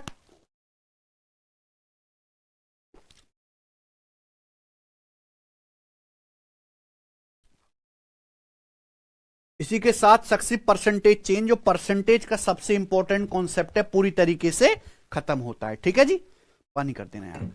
आगे चलते हैं। ये जो मैंने आपको सक्सेसिव परसेंटेज चेंज का कंसेप्ट पढ़ाया है, आप ऐसे मत समझिए कि सर ने परसेंटेज का एक कॉन्सेप्ट पढ़ाने के लिए 3 क्लास ली। आप ऐसे समझिए कि अगर आप ये नहीं समझ पाते तो आगे आपको प्रॉफिट लॉस में, कंपाउंड इंटरेस्ट में बहुत दिक्कत आती है। जो पूरा कंपाउंड इंटरेस्ट चैप्टर है वो इसी कॉन्सेप्ट पर चलता है जो मैंने पढ़ाया। एक बार सब बच्चे कमेंट में दिल खोल के लिख दीजिए कि आपको ये समझ आया है। क्या आपको ये समझ आ गया है? क्योंकि अब मैं आपके सामने बताऊंगा अगला इलेक्शन बेस्ड, यानी कि चुनाव आधारित प्रश्न। इलेक्शन बेस्ड या चुनाव आधारित प्रश्न। तो सबसे पहले स्टूडेंट मैं आपको कॉन्सेप्ट बताता हूं, फिर हम इस पर सवाल करेंगे। सबसे पहले कॉन्सेप्ट, फिर हम इस पर बेस्ड क्वेश्चंस को करेंगे। ठीक है भाई? आप बोलोगे हां जी सर। देखो, ये एक एग्जाम्पल है, इस एग्जाम्पल से आपको सारे कॉन्सेप्ट समझ में आ जाएंगे मेरे भाई। मैं यहां पे आपको कोई थ्योरी नहीं रटवाता कि ये रट लीजिए मेरे भाई, कोई फॉर्मूला लिखवाता कि ये फॉर्मूला लिख दीजिए। मैं हर एक बात को एग्जाम्पल से और परसेंटेज और रेशियो के इस्तेमाल से करवाता हूं अर्थमेटिक मैथ में। ठीक है बच्चों? तो ये एक एग्जाम्पल है, इससे आपको पूरा इलेक्शन का सारा कॉन्सेप्ट समझ में आ जाएगा। ठीक है ना? एक एक शब्द हम समझेंगे, एक एक बात प्यार से समझेंगे। ये सारा डेटा मैंने अपनी मर्जी से लिया है, सारा डेटा आपको समझाने के लिए। ठीक है ना बच्चों? चलिए ध्यान से सुनिएगा। देखो, मान लीजिए एक गांव में कोई चुनाव हुआ जिसमें 2 लोग खड़े हुए प्रधानी के चुनाव के लिए। मान लीजिए एक गांव में कहीं चुनाव हो रहा है उत्तर प्रदेश में, उसमें 2 लोग खड़े होते हैं प्रधानी के चुनाव के लिए। तो जब भी कहीं चुनाव आता है, प्लीज हाथ जोड़ के रिक्वेस्ट है, मैं जो बता रहा हूं केवल उसको सुनो, कमेंट बिल्कुल बंद कर दीजिए। जब भी कहीं कोई चुनाव आता है तो चुनाव आयोग की तरफ से एक वोटिंग लिस्ट आती है। क्या आती है? Voting list. उनमें उन सारे वोटर्स का नाम लिखा होता है जो वोट देने के योग्य हैं, जो भारत के नागरिक है, जिनकी उम्र 18 साल से ज्यादा है, जो वोट देने के लिए योग्य हैं। यानी कि सभी वोटर्स का नाम, टोटल वोटर्स का नाम उसी लिस्ट में लिखा होता है। इसे कहते हैं वोटिंग लिस्ट। तो वोटिंग लिस्ट में जितने वोटर्स का नाम होगा उतनी ही गांव में वोटर्स की संख्या होगी। तो मान लीजिए एक चुनाव में जो कुल वोटर्स हैं या वोटिंग लिस्ट में 100 लोगों का नाम है, यानी कि एक चुनाव में टोटल कितने वोटर्स हैं प्यारे बच्चों? 100 वोटर्स हैं। कितने वोट डालने वाले हैं? 100। क्लियर है? एक एक बात अच्छे समझिए। सब कुछ समझ में आ गया वोटिंग लिस्ट? उसके बाद चुनाव होता है, चुनाव में 2 लोग खड़े होते हैं प्रधान के चुनाव के लिए मेरे भाई। गांव में कितने वोटर्स हैं? 100 वोटर्स हैं। देखो, कुछ लोग ऐसे होते हैं जो गांव से बाहर होते हैं, वोट डालने नहीं आ पाते। तो इन 100 में से 20% लोगों ने अपने वोट नहीं डाले। कास्ट मतलब वोट डालना। ठीक है ना? तो 100 लोगों में से 20% लोगों ने अपने वोट नहीं डाले। ठीक है बच्चों? सारा डेटा मैं अपनी मर्जी से बता रहा हूं, समझते रहिए। तो चुनाव में टोटल 100 वोटर्स हैं, 20% लोगों ने वोट नहीं डाले। तो 100 का 20% कितना होता है बच्चों? 20। यानी कि 100 में से 20 लोगों ने वोट नहीं डाले, तो फिर कितने लोगों ने वोट डाले हैं? 80। 80 लोगों ने वोट डाले हैं। आगे बात समझ में? अब देखो कुछ लोग क्या होते हैं कि भैया खाली वोट डाल देते हैं या एक ही दो पार्टी पे बटन दबा देते हैं, है कि नहीं? तो जितने वोट डाले गए, कास्ट वोट यानी कि डाले गए वोट, डाले गए वोटों में से 10% चुनाव आयोग ने अयोग्य घोषित कर दिए। समझ में आया ना? जितने वोट डाले गए हैं, डाले गए वोटों का 10% चुनाव आयोग ने क्या कर दिया? अमान्य घोषित कर दिया। तो कितने वोट डाले गए बच्चों? 80। डाले गए वोटों का 10% यानी कि 80 का 10% कितना होता है? 8। तो 8 वोट चुनाव आयोग ने इनवैलिड करार दे दिए कि नहीं भाई इनको हम काउंट नहीं करेंगे। तो 80 में से अगर 8 वोट चुनाव आयोग ने खराब घोषित कर दिए तो फिर वैलिड वोट कितने हैं? 72। यानी कि ये क्या है बच्चों? योग्य मत। इनको क्या बोलेंगे? योग्य मत, योग्य वोट। यानी कि हार जीत का फैसला इन्हीं 72 वोटों में से होगा। ये आगे बेटा वैलिड वोट्स, हार जीत का फैसला इन्हीं 72 वोटों में से होगा कि नहीं होगा? इन 72 वोटों में से जिस कैंडिडेट को ज्यादा वोट पड़ गए वो कैंडिडेट जीतेगा और जिसको कम वोट पड़े वो हार जाएगा। क्या आपको मेरी बात समझ में आ गई है? आप बोलोगे हां जी सर बिल्कुल सही। बिल्कुल सिस्टमेटिक वे में समझना है कि माना गांव में चुनाव हुआ, 100 वोटर्स है, 20% ने वोट नहीं डाला तो 80 ने वोट डाला। 80 में से 10%, 8 वोट खराब हो गए, बाकी के 72 वोट क्या है? Valid vote. इन्हीं वोटों में से हार जीत का फैसला होना है। आगे सवाल यह है मेरे प्यारे भाई कि जो विनर कैंडिडेट है, जो विजेता है, विजेता उम्मीदवार को वैलिड वोट का 60% प्राप्त हुआ और वो 4320 वोटों से जीता है। ठीक है ना? जीतने वाले उम्मीदवार को वैलिड वोट का कितना मिला है? 60%। और कितने वोटों से विजयी घोषित हुआ? 4320 वोटों से जीता है। तो मैं आपसे पूछ रहा हूं, बताओ कुल वोटर्स कितने हैं? गांव में कुल वोटर्स कितने हैं? ठीक है ना बच्चों? अब ध्यान सुनेगा। देखो हार जीत का फैसला इन्हीं 72 वोटों में से होना है। अब जो हमारा जीतने वाला कैंडिडेट है, जीतने वाले कैंडिडेट को कितने वोट मिले बेटा? वैलिड वोट का 60%। देखो क्या लिखा है? वैलिड वोट का। इसका वैलिड वोट का। वैलिड वोट कितने? 72। तो जीतने वाले को वैलिड वोट 72 का कितना मिला? 60%। तो जीतने वाले को 72 वैलिड वोट का कितना मिला है बच्चों? 60%। तो मैं आपसे जानना चाहता हूं कि जो कैंडिडेट चुनाव हारा है तो हारने वाले कैंडिडेट को कितने वोट मिले होंगे फिर? देखो हर संख्या अपने आप में 100% होती है। अगर वैलिड वोट का 60% जीतने वाला लेगा विनर, 100 में से 60% घटाएंगे क्या आएगा? 40%। तो हारने वाले को कितने वोट मिले होंगे बच्चों? वैलिड वोट का 40%। अरे बताओ ना, इनको जोड़ के तो वैलिड वोट का 100% आएगा बेटा। यानी कि अगर हारने वाले को वैलिड वोट 72 का 60% मिला है, जीतने वाले को अगर वैलिड वोट 72 में से 60% मिला है तो हारने वाले को वैलिड वोट 72 का 100% में से 60% घटाइए, कितना मिला होगा? 40%। और दोनों के वोट मिलाकर कितने आ जाएंगे? 72 का 100%, 72। दोनों के टोटल वोट मिला के कितने आ जाएंगे? अगर जीतने वाले को 72 का, यहां पे बेस वैलिड वोट बना दिया, जीतने वाले को 72 का वैलिड वोट का 60% मिला है तो हारने वाले को वैलिड वोट 72 का कितना मिला होगा? 40%। समझ में आया? तो मुझे बताओ जीतने वाला जो उम्मीदवार है कितने वोटों के अंतर से जीता? घटा दीजिए। है बच्चों, घटा दोगे? 72 के 60% में से 72 का 40% घटा दोगे तो क्या आ जाएगा? 72 का 60 माइनस 40, 20%। इतने वोटों से जीता। तो जीतने वाला उम्मीदवार मेरे प्यारे भाई कितने वोटों से जीता है?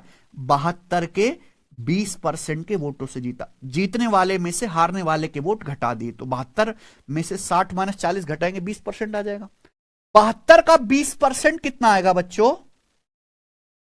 72 का 20% का मतलब 20/100, 0.2।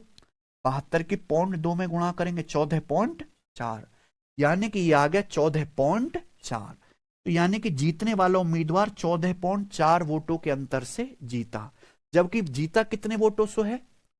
सवाल में दिया 4320 वोटों से जीता, तो 14.4 की वैल्यू कितने वोटों के बराबर है? 14.4 की वैल्यू 4320 वोटों के बराबर है। तो यहां से अगर दशमलव हटाओगे तो दूसरी तरफ क्या बढ़ती है? 144 से काटेंगे, 144 तिया 432, यानी कि कितनी बार कट गया? तो 300 गुना हो गया। आपसे क्या पूछ रहे हैं? कुल वोटर। कुल वोटर कितने प्यारे बच्चों? वोटिंग लिस्ट में कितने वोटर्स का नाम है? 100। तो कुल वोटर्स आगे प्यारे भाई 100, तो 100 की वैल्यू भी कितनी होगी? 300 गुना, यानी कि 30,000। तो बताइए चुनाव में वोट में भाग लेने वाले कितने वोटर्स हैं? 30,000। यही क्या होगा? आंसर। बताइए क्या आपको मेरी ये बात समझ आ गई है? जितने भी बच्चे क्लास पढ़ रहे हैं, एक बार मुझे कमेंट में ये बता दीजिए कि क्या आपको हमारी बात समझ आ गई है? अगर मेरी बात समझ में आ गई है तो कमेंट में यस लिख दीजिए। ठीक है? ये क्या है बच्चों? बेसिक है। मैंने आपको एक एक बात खुल के बताई है प्यारे दोस्तों। इसके समझाने का मकसद यह है कि आप समझ पाओ कि इनवैलिड वोट क्या होता है, वैलिड वोट क्या होता है, डाले गए वोट क्या होता है, कैसे हारते हैं, कैसे जीतते हैं, है ना? तो यहां पे सारी बातें एक ही एग्जाम्पल से क्लियर हो रही हैं, समझ में है ना? लेकिन अगर पेपर में आएगा तो आपको इतना करने की कोई आवश्यकता नहीं है मेरे भाई। आप इस सवाल को एक ही स्टेप में, एक ही लाइन में करोगे। आप बोलोगे सर वो कैसे?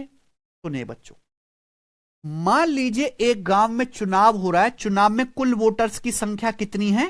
n। मान लीजिए गांव में चुनाव हो रहा है, तो चुनाव में कुल वोटर्स की संख्या कितनी है बच्चों? n। अब जैसे जैसे सवाल कह रहा है वैसे वैसे करना है। अगर चुनाव में कुल वोटर्स की संख्या मैंने n मान ली, आपको n का मान क्या है? निकालना है। यही तो निकालना है। माना चुनाव में कुल वोटर्स n है, ठीक है। 20% चुनाव में जितने वोटर्स हैं वोट, उसमें से 20% लोगों ने वोट नहीं डाले। ठीक है बच्चों? कुल वोटर्स में से 20% ने वोट नहीं डाले। 100% में से 20% ने वोट नहीं डाले, तो यानी कि कुल वोटर्स में से 80% लोगों ने वोट डाले हैं। अगर 100% में से 20% वोट नहीं डाल रहे तो बाकी के 80% वोट डाल रहे हैं। 80% क्या होता है बच्चों? 4/5। 80% को फ्रैक्शन में क्या कहते हैं? 4/। ये क्या आ गया बेटा? डाले गए वोट। ये आपके सामने लिखे हुए डाले गए वोट, समझ में आया? अगर 20% 1/5 लोगों ने वोट नहीं डाले तो बाकी का 4/5 लोगों ने वोट डाले। अब जितने वोट डाले हैं उसमें से 10% वोट क्या हैं? खराब। 10% का मतलब क्या? 1/। अगर डाले गए वोटों में से, ये क्या लिखा हुआ आपके सामने? डाले गए वोट। क्या लिखा है? डाले गए। जितने वोट डाले गए हैं उसमें से 10% खराब है, इनवैलिड। यानी कि डाले गए वोटों में से बाकी का 90% क्या है? वैलिड है। अगर डाले गए वोटों में से 10% खराब हैं तो डाले गए वोटों में से 90% फिर क्या है? वैलिड। 90% की फ्रैक्शन वैल्यू क्या होती है? 9/। आगे बात समझ में? अगर 1/10 वोट खराब है तो बाकी मेरे प्यारे भी 9/10 वोट क्या है? वैलिड है। यानी कि आपके सामने बच्चों क्या लिखा हुआ है? ये वैलिड वोट लिखा हुआ है। ठीक है ना? आगे देखते हैं। जीतने वाले को वैलिड वोट का कितना मिला? जीतने वाले उम्मीदवार को, ध्यान सुनना, जीतने वाले को वैलिड वोट का कितना मिला? 60%। तो हारने वाले को कितना मिला होगा फिर? वैलिड वोट का 40% मिला होगा। बताओ, देखो हर चीज 100% होती है। हर चीज क्या होती है? 100%। तो वैलिड वोट का 60% जीतने वाले को, तो हारने वाले को वैलिड वोट का कितना? 40%। तो कितने वोटों से जीत रहा है जीतने वाला उम्मीदवार? घटाओगे तो वैलिड वोटों के 20% के अंतर से जीत रहा है। कितने वोटों से? वैलिड वोट का, ये क्या लिखा हुआ आपके सामने? वैलिड। तो कितने वोटों से चुनाव जीता? वैलिड वोट का 20%। 20% यानी कि 1/। इतने वोटों से चुनाव जीता है। जबकि सवाल के अनुसार चुनाव कितने वोटों से जीता है? वो 4320 वोटों से चुनाव जीता है। तो इसकी वैल्यू किसके बराबर आना चाहिए? इसकी वैल्यू 4320 वोटों के बराबर आनी चाहिए। एक लाइन में इक्वल हो गया कि नहीं हो गया? तो जब ये इक्वल हो गया तो आप यहां से कैलकुलेशन कर सकते हैं। 4 नाम 36 से कम 36 और 7 36 दूनी 72 क्या आ गया बच्चों 100। तो n का मान कितना आ गया 5 25 25 दूसरा 250 250 की किस में गुणा कर देंगे तो 250 गुणा 120 कितना आ गया ये आ जाएगा बेटा 30,000। तो चुनाव में कितने वोटर्स हैं 30,000 है। ये है प्यारे बच्चों बेसिक जो मुझे समझाना जरूरी था जिससे कि आपको पता चले कि वैलिड इनवैलिड क्या होता है ना। और ये है आपकी एक्चुअल एग्जाम अप्रोच। मुझे लगता है हर एक बच्चे को समझ में आई होगी। ठीक है समझ में आया है तो कमेंट में यस जरूर लिख दें आप लोग, है कि नहीं सचिन। जितने भी बच्चे हैं वो मेरी ये बात समझ गए हैं तो कमेंट में यस लिख दें आप।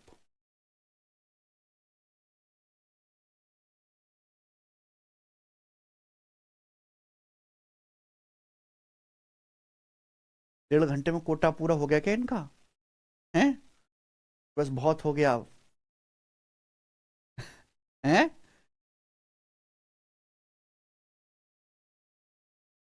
तो जैसे मुझे आपको चुनाव पढ़ाना है तो मैं को आपको कोई फॉर्मूला याद करने के लिए कहा बच्चों आपसे मैंने कि ये फॉर्मूला याद कर लीजिए या मैंने कहा कि ये ट्रिक याद कर लीजिए। मैंने आपको क्या बताया मैंने आपको हर एक चीज पहले से कॉन्सेप्ट बनवा के रखा पीपीटी। एक ऐसा कॉन्सेप्ट बनाया जिसमें हर चीज आपको अच्छे समझ में आए। और मैं कोई भी सवाल कराऊंगा आपको कभी डाउट नहीं आएगा कि वैलिड वोट क्या है इनवैलिड वोट क्या है विनर कैसे जीतता है डाले गए वोट कैसे निकालते कोई डाउट नहीं आएगा। ठीक है ना समझ में ना बच्चे। ये बेसिक और ये इसकी एग्जाम ओरिएंटेड तो इसमें बेटा पेशेंस लगता है समय लगता है। अब मान लीजिए जैसे इस पर बेस सवाल है सवाल नंबर क्या है आपका 63 एनटीपीसी ग्रेजुएट लेवल का है। 300 कहां से आया अरे भैया ये नीचे ना यहां जब आप देखोगे 5 25 25 दूसरा 250 250 की 120 में गुणा करके आया है। ठीक है ना चले बच्चे अब ये सवाल देखो पहला एक चुनाव में 2 कैंडिडेट थे एक कैंडिडेट को 48% वोट मिले और दूसरे कैंडिडेट से 756 वोटों से हार गया। ठीक है भैया पहला बेसिक सवाल है तो आपसे पूछेगा डाले गए वोट्स की संख्या ज्ञात कीजिए समझ में है ना। जब आप इस सवाल को देखते हैं प्यारे भाई तो इस सवाल में कहीं भी वैलिड इनवैलिड का कोई जिक्र नहीं है यानी कि सीधा सीधा सवाल है भाई अगर एक चुनाव में कुल वोटर्स कितने हैं 100% तो कुल वोटर्स में से एक उम्मीदवार को कितने मिले अगर 100% में से एक उम्मीदवार को 48% मिले तो दूसरे को कितने मिले होंगे 100 में से 48 घटाइए दूसरे वाले कैंडिडेट को कितने मिले होंगे 52% यानी कि लूजर है ये क्या है। तो बताओ कितने वोटों से हारा 52% इसको मिले इसको 48% तो 4% से हार गया चुनाव। जबकि हारा कितने वोटों से है 4% के लिए 756 है कितने गुना तो 756 को 4 से भाग देंगे 4 एकम 4 3 5 4 अट्टे 32 3 से 4 नाम 36 189 गुना। तो कुल वोटर्स की संख्या कितनी है 100% 100% की वैल्यू भी क्या आ जाएगी 189 गुना यानी कि 18,000। कौन सा ऑप्शन है जी डी ऑप्शन है। आई बात समझ में आप बोलोगे हां जी सर। ठीक है चलिए आगे चल ये खत्म ही कर देते हैं आज कर दें। चलो ये बताओ बच्चे 64 आपके सामने 2 उम्मीदवार के बीच एक चुनाव में एक को कुल वैलिड वोट में से 55% वोट मिले 20% वोट इनवैलिड थे कुल वोटों की संख्या 7500 थी। तो पूछा है विजेता ने खाली स्थान है विजेता कितने वोटों से चुनाव जीता। सबको समझ हर एक लैंग्वेज का सवाल हम लेंगे। ठीक है प्यारे भाई ध्यान से सुनेगा। तो 2 उम्मीदवार के बीच एक चुनाव हुआ उसमें से एक उम्मीदवार को कितने वोट मिले 55%। 20% वोट क्या थे कुल वोटर्स की संख्या है 7500। तो पूछा है जीतने वाला उम्मीदवार कितने वोटों से चुनाव जीता वो बताना है एग्जैक्ट वैल्यू। देखो कुल वोटर्स कितने हैं मेरे प्यारे भाई कुल वोटर्स हैं 7500 अब आप ये देखो 7500 वोटर्स में से कितने लोगों ने मेरे प्यारे भाई 7500 वोट है, कितने वोट इनवैलिड हैं? अगर 100% वोट हैं 7500, उसमें से 20% इनवैलिड हैं, तो 7500 का 80% क्या है? तो आपके सामने क्या लिखा है बच्चों? वैलिड वोट लिखा हुआ है। इस सवाल में कहीं ये जिक्र नहीं है कि कितने लोगों ने वोट डाले, तो आप ये मान के चलेंगे कि सारे लोगों ने वोट डाले हैं। 7500 लोगों में से 20% इनवैलिड हैं, तो 7500 का बाकी 80% वैलिड है। जीत एक उम्मीदवार को कितना मिला वैलिड वोट का? एक उम्मीदवार को वैलिड वोट का 55% मिला है, तो दूसरे उम्मीदवार को कितना मिला होगा? वैलिड वोट का 45%। 100 में से 55 घटा दीजिए, वैलिड वोट का 45%। तो कितने वोटों से चुनाव जीता? 10%। ये पहला वाला कैंडिडेट वैलिड वोट के 55 माइनस 45, वैलिड वोट के 10% के अंतर से चुनाव जीता है। इतने वो वोटों से जीता। 10% की वैल्यू क्या होती है फ्रैक्शन में? 10% को कहते हैं हम 1/10। और आप देखो परसेंटेज से 2 जीरो कट जाएगा, 10 से 80 8 बार कट जाएगा, 75 अट्ठे आ गया 600, यानी कि 600 वोटों से चुनाव जीता। ये आंसर है सी ऑप्शन। आगे चलेंगे, ये बताइए।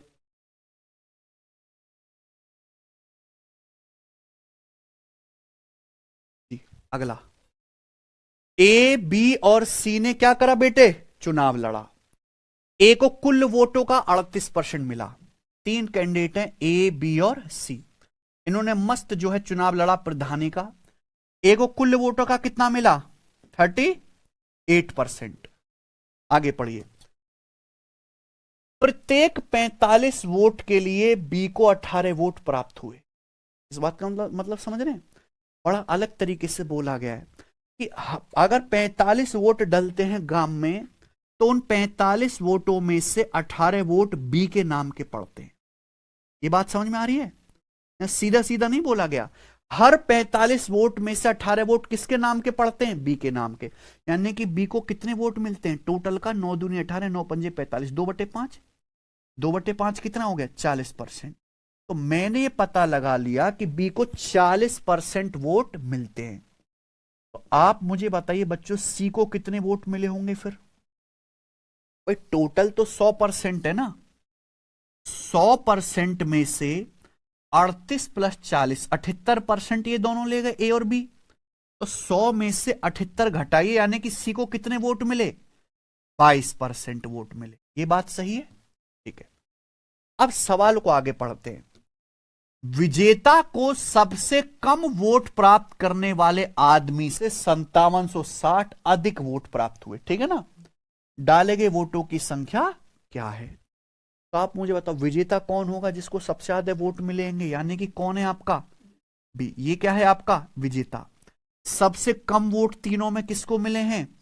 सी को। सबसे कम वोट मिले हैं तीनों में सी को। तो सवाल में बोला है कि विनर को सबसे कम वोट प्राप्त करने वाले आदमी से कितने वोट ज्यादा मिले। जैसा सवाल में बोला है वैसा करेंगे। विनर को सबसे कम वोट लेने वाले आदमी से कितने वोट ज्यादा मिले? 18%। सवाल के अनुसार कितने वोट ज्यादा मिले? बताओ कितने गुना है? 18 तिया 54 और 3 18 दूनी 36, 320 गुना। क्या है बेटे? 320 गुना है। तो आपसे पूछा क्या? कुल वोटर। कुल वोटर्स की संख्या कितनी है? 100% की वैल्यू क्या आएगी? 320 गुना 32,000। कर लेंगे? कर लेंगे बच्चों? ठीक है ना? आगे चलते हैं। अगला सवाल ये बताइए बच्चे। सवाल नंबर है आपके सामने 66। देखो वैसे ये सब क्या है? इलेक्शन के वायरल सवाल है। अब पिछले 2 साल से रेलवे के किसी भी पेपर में ये टाइप का सवाल पूछा ही नहीं है, लेकिन टाइप इंपॉर्टेंट है, तो मैंने सीजल का सवाल उठा के डाल दिया है। टाइप छोड़ा नहीं है प्यारे दोस्त। आ जाइए, क्या है? करो।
देवराज रंजन जी, एक कॉन्स्टिट्युएंसी में शामिल कुल लोगों में से 90% लोगों ने चुनाव के दौरान वोट डाले। तो अब इसकी लैंग्वेज में आपको कोई कंफ्यूजन नहीं होगी, मैंने आपको कॉन्सेप्ट इतना बढ़िया पढ़ाया है।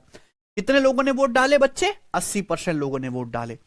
जितने वोट डाले हैं उनमें से 15% क्या हैं? इनवैलिड हैं। जीता, जीता ना आदमी का नाम है, जीता ने वैलिड वोट के 60% वोट हासिल किए। जीता को कितने वोट मिले? वैलिड वोट का 60%। जीता को 91,800 वैलिड वोट मिले। तो इस सवाल में यह नहीं दिया कितने वोटों से जीता, इस सवाल में दिया है कि जीता को 91,800 वैलिड वोट मिले हैं। तो सवाल में पूछा है वोटिंग लिस्ट में कितने वोटर शामिल थे। मान लिया जैसे n वोटर्स थे। कितने वोटर्स थे बच्चों? n। ध्यान से सुनिएगा, मान लीजिए चुनाव में टोटल n वोटर्स थे। कितने लोगों ने वोट डाले सचिन? 90%। 90% का मतलब क्या होता है? 9 बटे, इतने लोगों ने वोट डाले। जितने वोट डाले उसमें से 15% क्या है? 3/20। अगर 15% इनवैलिड हैं तो वैलिड कितने? अगर 20 में से 3 इनवैलिड हैं तो बाकी 20 में से 17 क्या हैं? तो ये आपके सामने क्या लिखा है बच्चों? Valid vote. अब जीता को वैलिड वोट का कितना मिला? 60%। तो वैलिड वोट का 60%, 60% क्या होता है? 3/5। ये किसको मिला? जीता भाई को। जीता भाई को कितने वोट मिले वैलिड वोट में से? बराबर करना पड़ेगा, तो कंफ्यूज नहीं होना। जीता को वैलिड वोट का 60% मिला, मिला कितना? 91,800। बराबर कर दीजिए। तो बताओ क्या आ जाएगा बेटा? कुछ कट तो नहीं रहा? 17 निम्मा 153, 153 दिया कितना आएगा? 459। 17 देखो, 17 थे 51, 51 निम्मा आ जाएगा 459। 459 का दुगना है ये 918 ने की कितनी बार कट गया? 200 बार। तो n की वैल्यू कितनी आ गई? 20 पंजे 100, 100 गुणा 10 1000, यानी कि 1000 की यहां गुणा हो जाएगी। तो 200 गुणा 1000 यानी कि कितना आ गया? 2 लाख वोटर्स आ गए। डी ऑप्शन कर लेंगे, आगे चलेंगे देखेंगे। सवाल नंबर है आपके सामने कौन सा बेटे? 67। यही एक सवाल देखो, चुनाव का तो मेरे प्यारे भाई आपके सामने जीता जी ध्यान से सुनिएगा, इलेक्शन के तो बहुत सारे सवाल हैं, पर पिछले 2 साल से रेलवे में केवल ये वाला सवाल आ रहा है। ये और एक और बताऊंगा। पिछले 2 साल से रेलवे में बस यही सवाल, इसके अलावा किसी सवाल, कोई सवाल जैसे मर गए उनके पास, यही दे रहे हैं। ठीक है बच्चों, यानी कि यही रेलवे का सबसे ज्यादा पेपर में पूछे जाने वाला सवाल है इलेक्शन में। ठीक है ना? आ जाइए। 2 उम्मीदवार के बीच एक चुनाव में 82% रजिस्टर वोटर ने वोट डाले। डाले गए वोटों में से 4% वोट इनवैलिड पाए गए। ठीक है बच्चे? जीतने वाले उम्मीदवार को वैलिड वोट का 60% मिला और 1968 वोटों से उसने चुनाव जीत लिया। देखो सवाल में क्या है, ये वही है जो मैंने एग्जांपल दिया था। जीतने वाले उम्मीदवार को वैलिड वोट का 60% मिला और 1968 वोटों से क्या जीता बेटा? चुनाव जीता। पूछा वोटिंग लिस्ट में रजिस्टर वोटर कितने? रजिस्टर वोटर्स का नाम है रजिस्टर वोटर्स यानी कि n। अब ध्यान सुनेगा, एक चुनाव में बच्चों कितने वोटर हैं टोटल? n है सचिन। कितने लोगों ने वोट डाला? 82%। 82% लोगों ने वोट डाला। 82% का मतलब होता है 82/100। तो आपके सामने क्या लिखा है? डाले गए वोट। ये क्या है? डाले गए वोट। जितने वोट डाले गए हैं उसमें से 4% यानी कि 1/25 क्या है? इनवैलिड। तो डाले गए वोटों में से 4% इनवैलिड है, यानी कि 25 वोट हैं तो 25 में से एक क्या है? इनवैलिड। तो 25 में से बाकी 24 क्या है? वैलिड। तो आपके सामने ये क्या लिखा है बच्चों? Valid vote. अगर 4% डाले गए वोटों का इनवैलिड है तो बाकी का 96%, 96% यानी कि 24/25 क्या है? वैलिड। अब जीतने वाले उम्मीदवार को क्या मिला? जीतने वाले उम्मीदवार को वैलिड वोट का 60% मिला। तो हारने वाले को कितना मिला होगा? वैलिड वोट का 40%। 100 में से 60 घटाइए तो कितने वोटों से जीता? वैलिड वोट के, तो जीतने वाला उम्मीदवार वैलिड वोट के 20% यानी कि 1/5 वोटों से जीता। जबकि जीता कितने वोटों से? 1900। तो दिस शुड बी, तो बच्चे क्या होना चाहिए? बराबर क्या होना चाहिए बाल को? बस एक स्टेप का सवाल, यहां से कैलकुलेशन कर लेंगे। तो बताइए, पहले तो 24 से ही काट लें।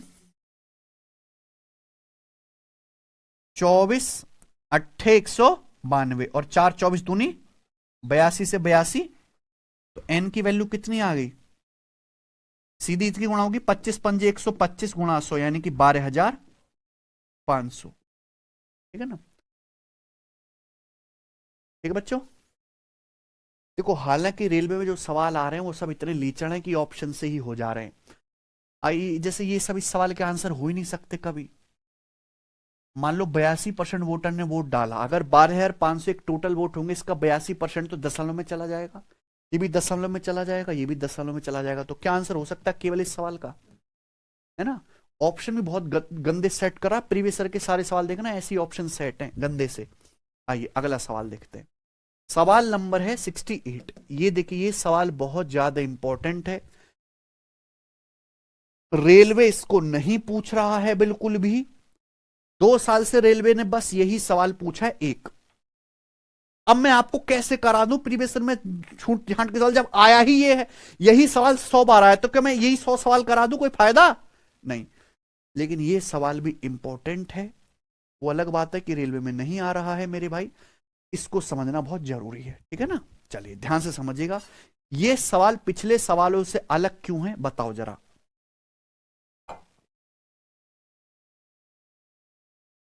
एक चुनाव में वोटिंग लिस्ट में शामिल 12% वोटर्स ने अपना वोट नहीं डाला। एक चुनाव में 12% वोटर्स ऐसे हैं जिन्होंने वोट ही नहीं डाला।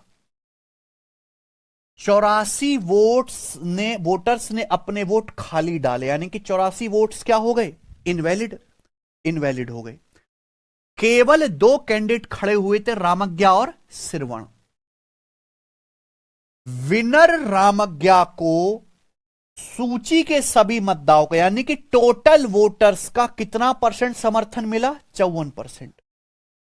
रामज्ञा भाई जीते हैं, इनको सारे वोटर्स का, जितने भी वोटिंग लिस्ट में वोटर्स हैं उनका 54% वोट मिला। और रामज्ञा ने अपने विरोधी श्रवण को 1456 वोटों से हराया, यानी कि रामज्ञा को अपने विरोधी श्रवण से, राइवल से 1456 वोट अधिक मिले। तो सवाल यह है कि वोटिंग लिस्ट में वोटर्स की संख्या क्या है? मुझे यह बताइए कि यह सवाल पिछले सवालों से अलग क्यों है, बताओ। इस सवाल में जो आखिरी ये जो लाइन है कि जीतने वाले को, यानी कि रामज्ञा को वैलिड वोट का नहीं दिया, यहां आके दिया कि रामज्ञा को जितने भी वोटर्स हैं उनका 54% वोट मिला। यानी कि अगर टोटल वोटर 100% है ना, तो 100% में से 54% वोट रामज्ञा को मिला है। यहां पिछले सवालों में था कि जीतने वाले को कितना, वैलिड वोट का 60% मिल रहा था। फर्क है, एक शब्द का फर्क है पूरा का पूरा, समझ आई ना बात? तो अगर आप यहां इस सवाल में वैलिड वोट मान लो निकाल भी लोगे, तो सवाल में तो ये दिया ही नहीं कि रामज्ञा वैलिड वोट से जीत रहा है। ठीक है ना बच्चे?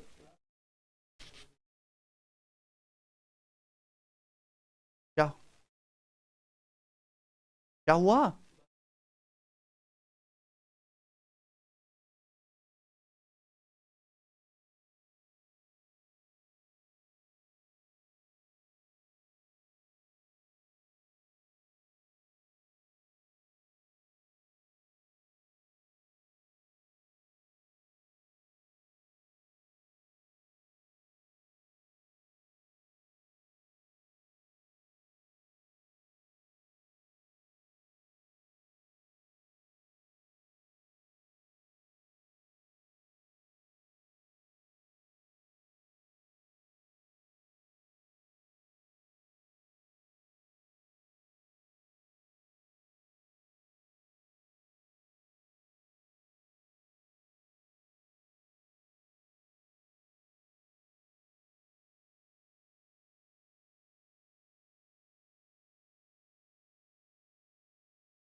देखो, अगर आप इस सवाल को देखोगे मेरे भाई, तो ध्यान से समझना कि ये पिछले सवालों से अलग है।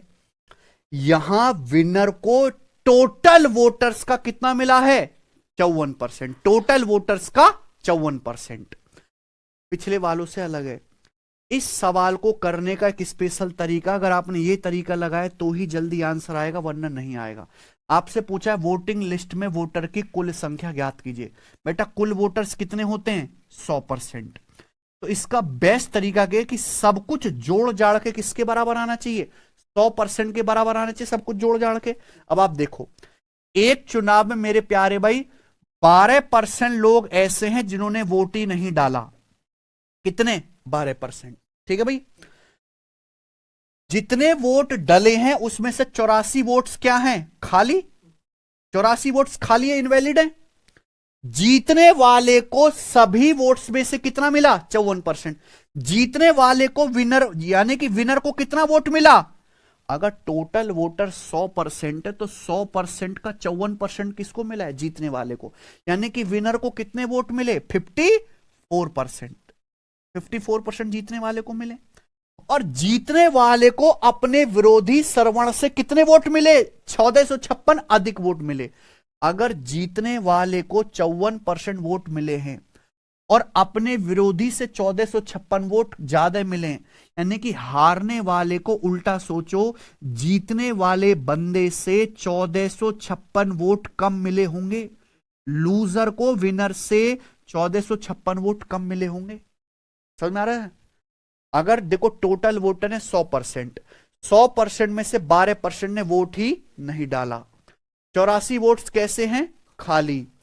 जीतने वाले को कितना मिला? कुल वोटर में 54%। कुल वोटर सभी मतदाताओं में से 54%, सभी मतदाता हैं 100 का 54% जीतने वाले को मिला।